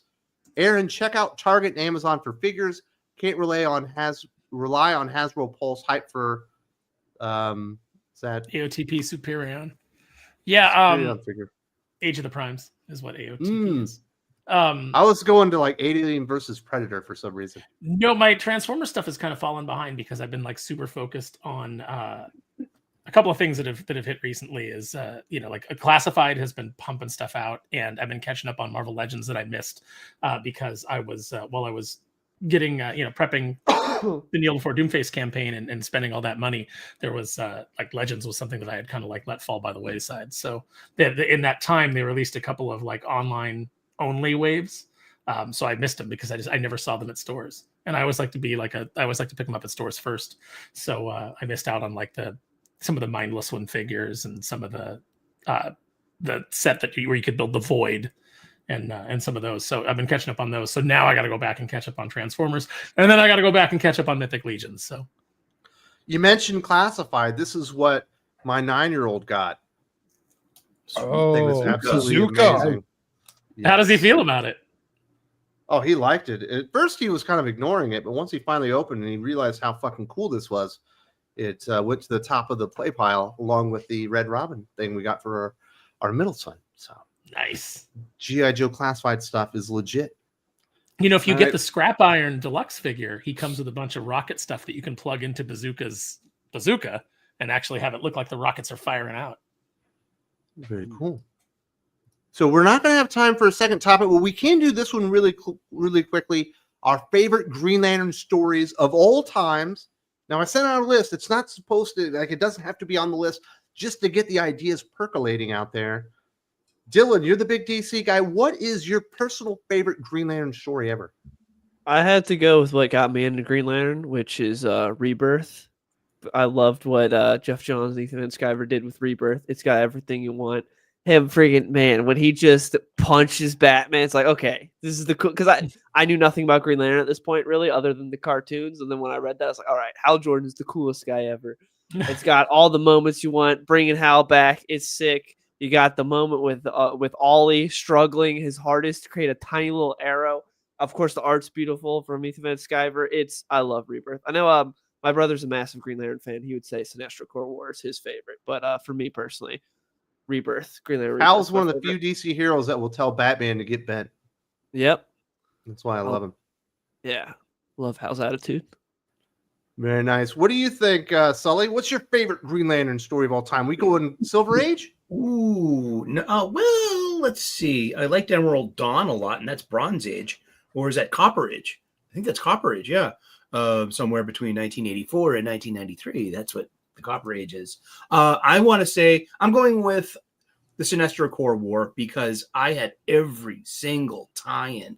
I loved the hell out of that. And that was just one act in the overall Blackest Night saga. And that weird list you sent was from 2021, and it had Blackest Night at number 10. And I'm like, wasn't that strange? Yeah, and like the Green Lantern Earth 1 is the number 1 Green Lantern. Now that is definition. That's a perfectly fine story. It's all right. Yeah, I guess. But is it like the best of the best? No. I mean, Sinestro Corps War was great because I love Superboy Prime as a bad guy. Anytime you get to use him, I'm just like, he just puts a smile on my face because he's such a prick. Absolutely. So yeah, very good choice. I love the one where Major Force sticks Kyle Rayner's girlfriend in the refrigerator. Ooh. You like the one that made Gail Simone a comic book writer? No, I like the one that pissed off Gail Simone. Yeah. Ron Mars, Daryl Banks, right? A lot of people. I like the one that pissed off all the women in refrigerators people. So yeah, made fridging a thing. So that's and in fact, actually, if we can do it again, I'd like to see it happen again. Yeah, very nice. Aaron, what do you think? What's your favorite? I'm trying really hard not to make a mean-spirited joke based on what Doc brought up. I'm trying really, really hard. It's like I feel like I've been too mean lately. So my favorite Green Lantern story, I'm going to go with Sinestro Corps War. That was the first thing that came to mind. Because I had such fun with that. It had so many things that I loved. Bringing in Superboy Prime, like that page where you turn and it's the Anti-Monitor and Superboy Prime and Sinestro, and you realize that this is the gang that's come together, as part of his core. I absolutely loved it, and I loved all the weird lanterns that they were introducing. And it spawned all these great action figures, where you could get all these different core members. That was huge for me. So it was a huge expansion of the lore, and that's what really appeals to me, is like when you're building on that foundation and you're coming up with new ideas based on what exists. And I think that was always Jeff John's gift. So that was my favorite. I also really love the Hard Traveling Heroes days. I always say one of my favorite books, one of my favorite covers, but also one of my favorite stories is My Ward is a Junkie. It's like, I love that so much. There's a lot of really good stuff. Blackest Night, I liked up until they did the reveal where it's like, no, these are just the Black Lanterns are recreating the dead. It's not actually Bruce Wayne's parents that have been resurrected. I thought that took all the stakes out of the story. It's like doing Shadowland and saying it's not really Daredevil, it's the Beast possessing Daredevil. It's like that. Okay, then I don't care. It's a different character. You're not doing anything, anything interesting with it. So, but I did like seeing, characters like Deacon Blackfire get a nod. Characters that have been dead for a long time and have never really been reused. So Blackest Night was fun in that respect, but yeah, definitely Sinestro Corps War. Very nice. Gabe, what's your fave? Where you going, homie? I agree with everybody on the panel, but I'm going to, of course, because I have to be difficult, I'm going to make an unconventional pick. I'm going to pick a story that I think is my favorite Green Lantern story that doesn't seem like it's Green Lantern story, but if you peel back the layers, it is. And it's 0 Hour. And the reason I picked that one is because definitely Green Lantern story. Well, right, but you don't realize it until you get much further down the line, and it's not a conventional Green Lantern story, but it shows what happens when what it takes to make a superhero go bad and what happens when he goes bad and how really truly awful for the entire universe it can be. And plus it shows how you can do the death of a superhero who's like part of the Justice League and part of the Seven and do it right and really kind of like put some stakes and meaning and oomph behind it. And I almost kind of wish they had left Hal Jordan dead after that, because he does die. I'm sorry to spoil it for you, but the story is like years old at this point. But for me, that is how you do all of those things that people say is impossible. You can't kill a hero. You can't turn a hero into a villain. You can't do all these things. And they did it. And they played such a long game to get there. If you look at all the sequence of stories and events that took to get to that point, and made it so heartbreaking and satisfying at the same time. And so for me, that really is kind of one of the better, if not one of the best, just in the grand scheme of things, one of the best Green Lantern stories. I'll go with Blackest Night. It's like the perfect capstone to fucking Green Lantern Rebirth, Sinestro Corps War being like the middle of the trilogy and ending it up with Blackest Night, which is absolutely enormous. I think Aaron's insane that saying that the stakes weren't there. They were through the freaking roof, man. Until that reveal, yeah. When you thought it was the actual reveal. With all the heroes and the Lantern spectrums that they were going to be a part of, is probably the best fan service I've ever seen in comic book history. Like, that page is just like a feast for the eyes. You're like, yes, it's all perfect. Absolutely loved it. Ivan Reis knocks out of the park on that one. Oh, obviously, you do get some more Jeff Johns stuff. You get Brightest Day afterwards, but like that's like the perfect comic book trilogy. I don't think there's a better one out there than Rebirth, Sinestro Corps War, Blackest Night. That's fair. You know what the best moment for me of Brightest Day was? When you opened up that book and Sinestro is in the White Lantern outfit and he's like, "Behold Sinestro, the savior of the universe." I love that. That moment was great. Absolutely. But love me some Green Lantern. Hopefully we get some more great Green Lantern in the future. We are getting, obviously, the continuation of Green Lantern from Jeremy Adams, but we're getting Green Lantern Corps from Jeremy Adams in 2025. Very excited about that. Uden87 says, Rebirth Hal Jordan forging a ring out of his own pure will was one of the coolest moments in comics. That Venditti run was almost as good as John's. That is absolutely awesome in Green Lantern Rebirth #1. When he's on that fucking asteroid or whatever, cloak on and everything. Yes. Yeah. That was great. And Venditti's run is very close to John's as far as quality across the board, but it doesn't get the high moments of a Sinestro Corps War or a Blackest Night, unfortunately, because he's not Jeff Johns, so he didn't get like event books and stuff like that. But that is a great moment. That one will knock your socks off. So your brother is like the world's biggest Green Lantern fan? He's a huge Hal Jordan fan. Yeah. So he's not a Green Lantern fan. He's a Hal fan. Yeah, he's a Hal fan specifically. He hates Kyle Rayner. What's his favorite run? Almost all my statues, but I kept my big premium format Hal Jordan. Mm-hmm. That's a good move. So he says Jeff Johns is the premier run of all time. Yep. But he liked the Venditti stuff. He liked some of the Venditti stuff. He got real lucky though, because he got into like after Jeff Johns' run had concluded, and he got the entire run for so cheap on eBay. So cheap. Awesome. Like just a steal, got the entire thing, like every trade, and then just read it all and was like, Hal's the best. And that's what got him into Green Lantern. Is he a fan of the Jeremy Adams stuff? I'm trying to get him to check it out. He hasn't read comics in years. I'm trying to get him back into it. Yeah. He's off the wagon. Yeah. He kind of fell off. Him back on the juice. He fell off a while ago. He fell off like partway through the new Grant Morrison. No, before Grant Morrison's Green Lantern was awful. Oh man, he would have hated Grant Morrison's Green Lantern. It was terrible. That was a bad book. It was weird. It was interesting at first, and then weird. For about an issue and a half.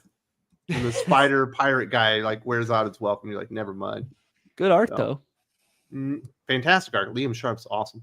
Yeah, but that was fun. Let's talk about Green Lantern. Now let's talk about some comic book recommendations about things that came out this week and bid this show adieu. Dylan, welcome back. I appreciate you coming on here. Were there any standouts? Because DC, despite a very small week, actually had a little bit of quality in there. Yeah, for me, it's all DC this week. I'll go with Aquaman #1. It is a setup issue, but it's good. I have PTSD from the artist because he was on Superman Son of Kal-El, and so every time I see him, I think of that. But putting that aside, he is a good artist. But every time I see him, I'm like, Yeah, John Kent. But still, it's a good issue. Aquaman #1, enjoyed it. Batman and Robin #17, best issue of the week. I loved it. At Batman and Robin, it continues to be amazing from Philip Kennedy Johnson. And Batman Dark Patterns #2 is still good. I liked it. I thought it was good. I liked the stuff with the Wound Man. He looks creepy. It's funny. I'm still enjoying DC versus Vampires. I think it's a fun book, and I love Oliver Queen in that book. I love how he is and how he's just completely pro-human. And, like, we need to kill all the vampires. Oliver Queen makes that book for me. And Otto's art is great. And then if you can get past the horrible art, Absolute Batman #4 isn't bad. Just depends on how you feel about that art, really. What are you thinking about this characterization of Bruce Wayne and Batman and Robin, where Damian's starting to realize, like, hey, our family used to be normal. Grandpa wasn't doing this stuff. He was helping people. Maybe my path isn't to be a superhero. Bruce is like, God damn it! If you're not going to be a superhero, I will beat your ass until you do it. I feel like it feels very much like Batman. Yeah, it's great. I love the conflict. We finally have someone else that can write Damian, because forever there's been like 2 writers. There's been like Tomasi and then Morrison on good days. And other than that, no one gets Damian. But Philip K. Johnson's made some very interesting things. I love Bruce that. Like losing his mind that Damian might not want to go out there and almost get murdered on the streets of Gotham every night. Yeah. Also, like Bruce having to parent while dealing with just the horrific situation he's in right now. He's like, Damian's having like a crisis of conscience at the worst moment for Bruce. Yeah. I love that stuff. It's been really, really good. They should have restarted it at #1 because it's so different. Yeah, would have been nice. And I like that we have that we have that artist from Zarski's horrible origin book doing it, but the art's good, doing the flashbacks. Mm-hmm. And then we also have the main artist, so we haven't had any fill-in artists. It's nice. Very good. Anything people should be looking out for on the channel, or just the best of the year list this week? Best of the year is what just came out, so check that out. And then I'll have other videos I'm working on right now. I want to do one on some must-read Superman comics. Do that soon. Very, very cool. Thank you so much for joining us, Gabe Hernandez. Yes, the sir. most sus comic book reviewer right now. Give it So I've heard. Batman 8 out of 10. You recommend anything this week? I do. Absolute Batman, apparently. No, that's it was okay. Never mind. First, of course, shameless plug at Comical Opinions, Weird Science, Marvel Comics, Weird Science, DC Comics. Please follow us on all socials, and please subscribe to the Comical Opinions YouTube channel. We're at 995. That's how close we are to the milestone. So please, if you'd be so kind, we'd love to have you along. As far as recommendations for Marvel, nothing. Unless you want to read that script that feels like it was cobbled together from AI called New Champions #1, forget it. There's nothing from Marvel. For DC, I will give it to Aquaman #1. I thought that was a really super strong start. That was a very strong start for a #1. So Aquaman #1 there.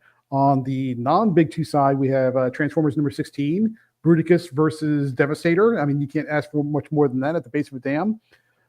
Prairie Gods #4 from Mad Cave Studios. That's Shane Connery Volk's sort of Twilight Zone episodic type of series, miniseries, where there's like these weird, wacky, crazy sci-fi supernatural things are happening in the town of Broadacres. I like that a lot. We have Nemesis Rogues Gallery #5, which was the end of the arc from Mark Miller and his imprint. So that's the end of that particular volume. Geiger #10. I did like that a lot because now we're getting in the other Ghost Machine characters.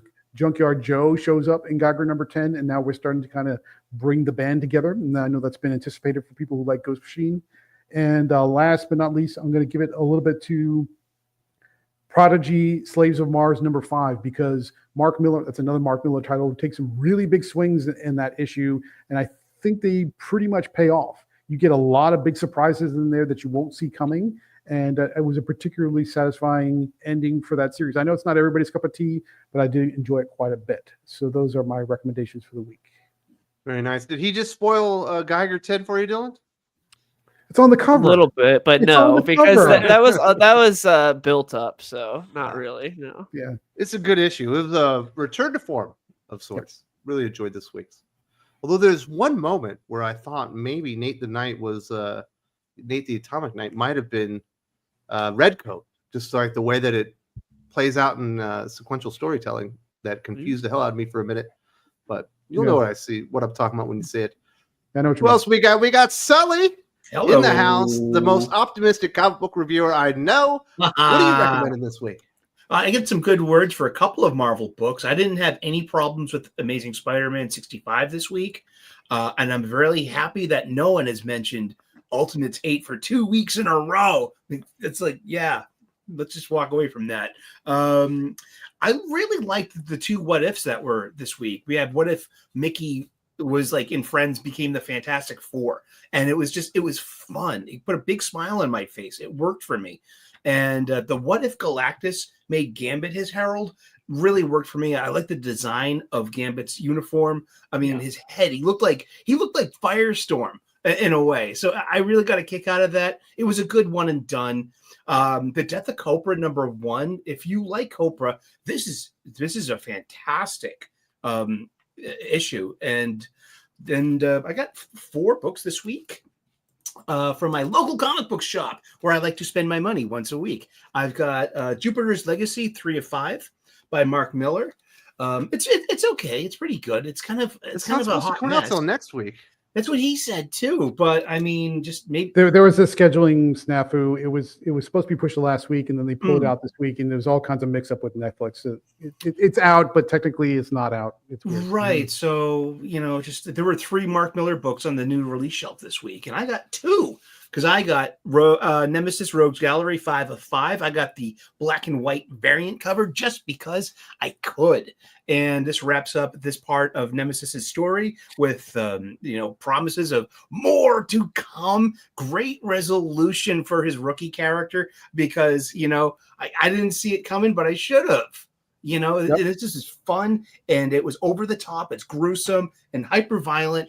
Classic Mark Miller for me. Got issue 1 of Aquaman, and it was okay. I really liked it. And then at the end, great twist, makes you want more. And my pick of the week is Transformers 16. Awesome book. We're going to be losing Daniel Warren Johnson in just 8 more issues, right? So let's enjoy this while we got it going on. And thanks for everyone, and thanks to everyone in the chat, the world's greatest chat. Sully, I'm curious. What's your problem with the Ultimate Guardians of the Galaxy from the 61st century? Okay, this is well, to be honest, it's a ripoff of Grant Morrison and J.G. Jones's a Marvel Boy. This is just it's a shame. This is completely just transparently a ripoff, and it's just there's nothing original in this book at all. And then Expect Dennis Camp to be original. Oh, All right, fellas. I have a bridge to sell you, sir. Hey, Wicked Well, You can so put does it together fucking on the Bruce way. Wayne. Can I put a He's toll gonna on drop it that? on your head.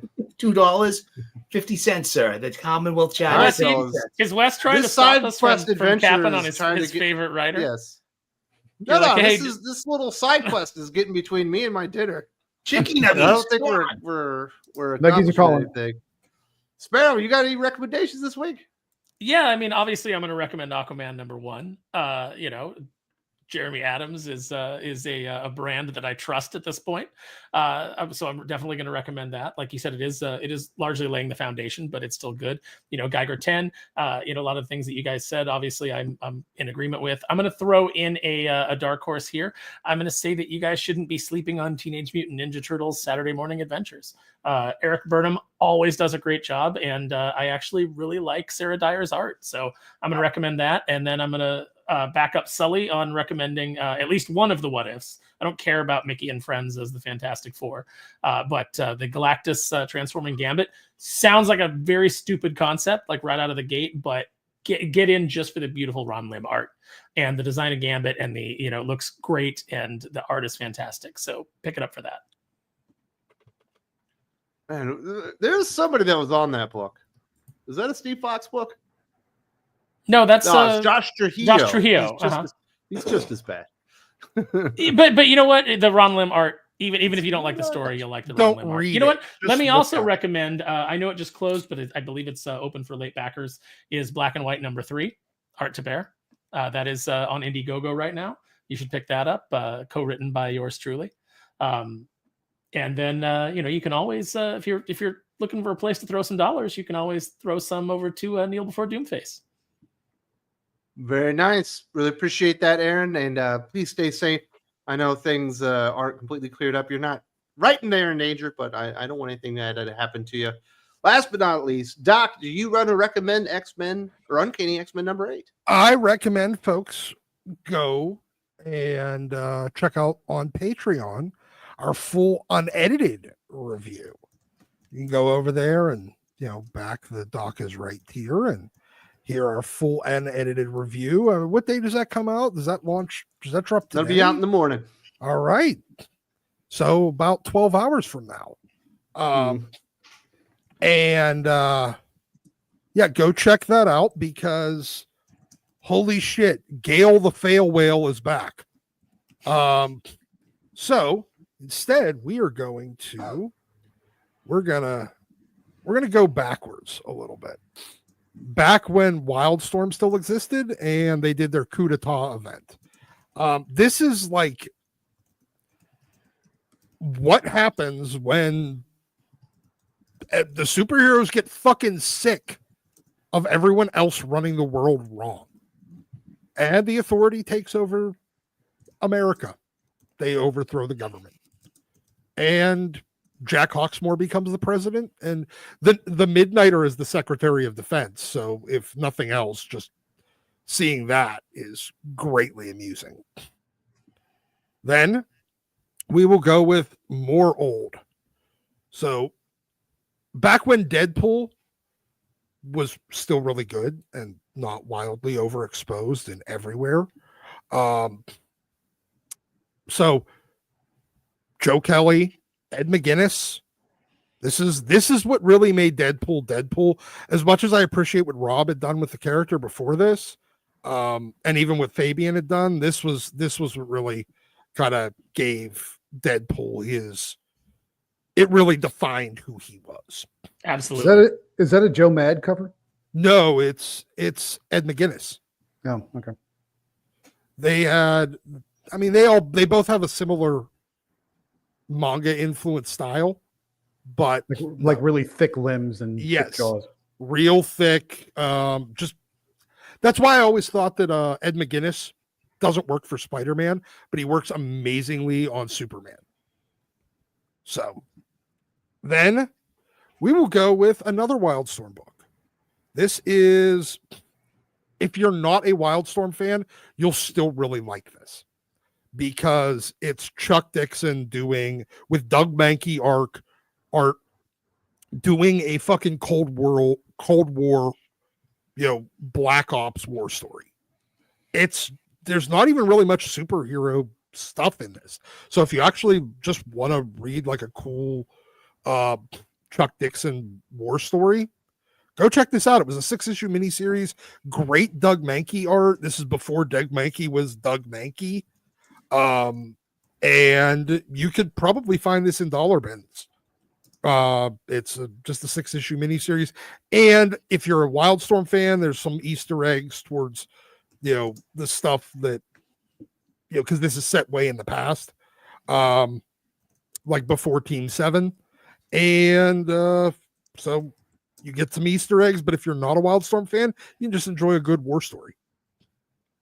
And then finally, mostly because I need to call out Top Cow and say, where in the fuck is volume 2 of this? You've released like 5 volumes of Witchblade and like 2 of The Darkness now. I want volume 2 of Complete Cyberforce, damn it. This thing is a beast too. It is really heavy. And they even got the issues with The Wildcats as well. So I think whenever they did this was probably right around whenever they were putting this together, is probably right around the time they were doing Absolute Wildcats too, and they were preparing that. So Top Cow and DC were able to work it out so that both of them, had the rights from the other to publish the opposite, issues of the Killer Instinct crossover. And it even has the cool fold out, like double page spread pages. Let me see if I can Can Let's you see. can you imagine if the image creators had stayed interested in their own creations? Oh Like God, how- yeah, How epic things might be. yeah. The only one Oh. who stayed interested in their creation is the worst one, which was Eric Larson. Even, oh, there we go. So I don't know. I can't really do it two-handed without ripping the fucking pages out. So I'm not going to do that. But instead, so go check this out. You should be able to still find this. I think they did release a version for comic shops. Mine's the Kickstarter version though. So see, Kickstarter. So that's all I got for this week. One sec. There we go. Had to Well, figure there out we how to do turn go. off the camera. Jeez, Doc's giving all kinds of side beard. I Yeah. know, side beard. Absolute baldness, more like it. Yep. Someone's someone's gonna like freeze frame each thing and then cobble Doc together. Like, you know. I know, Yeah. and the thing is, like, I don't go out of my way to hide who I am. No, there's people can go to my Instagram and see a picture of you if they want. It's true. So yeah, I mean, if you go to everybody, Aaron Sparrow's account, it's basically Doc. For the Just most pictures part. of Doc. Tasteful boudoir Yeah, shots. Yes, nice. it's sexy want as it- fuck. hey, thanks everybody. Have a great weekend. If you're in California, please stay safe. If you're a football fan, enjoy the playoffs. I think the college playoffs just got their final matchup, determined all that stuff. Have a good stuff, and yeah, we'll see you next weekend.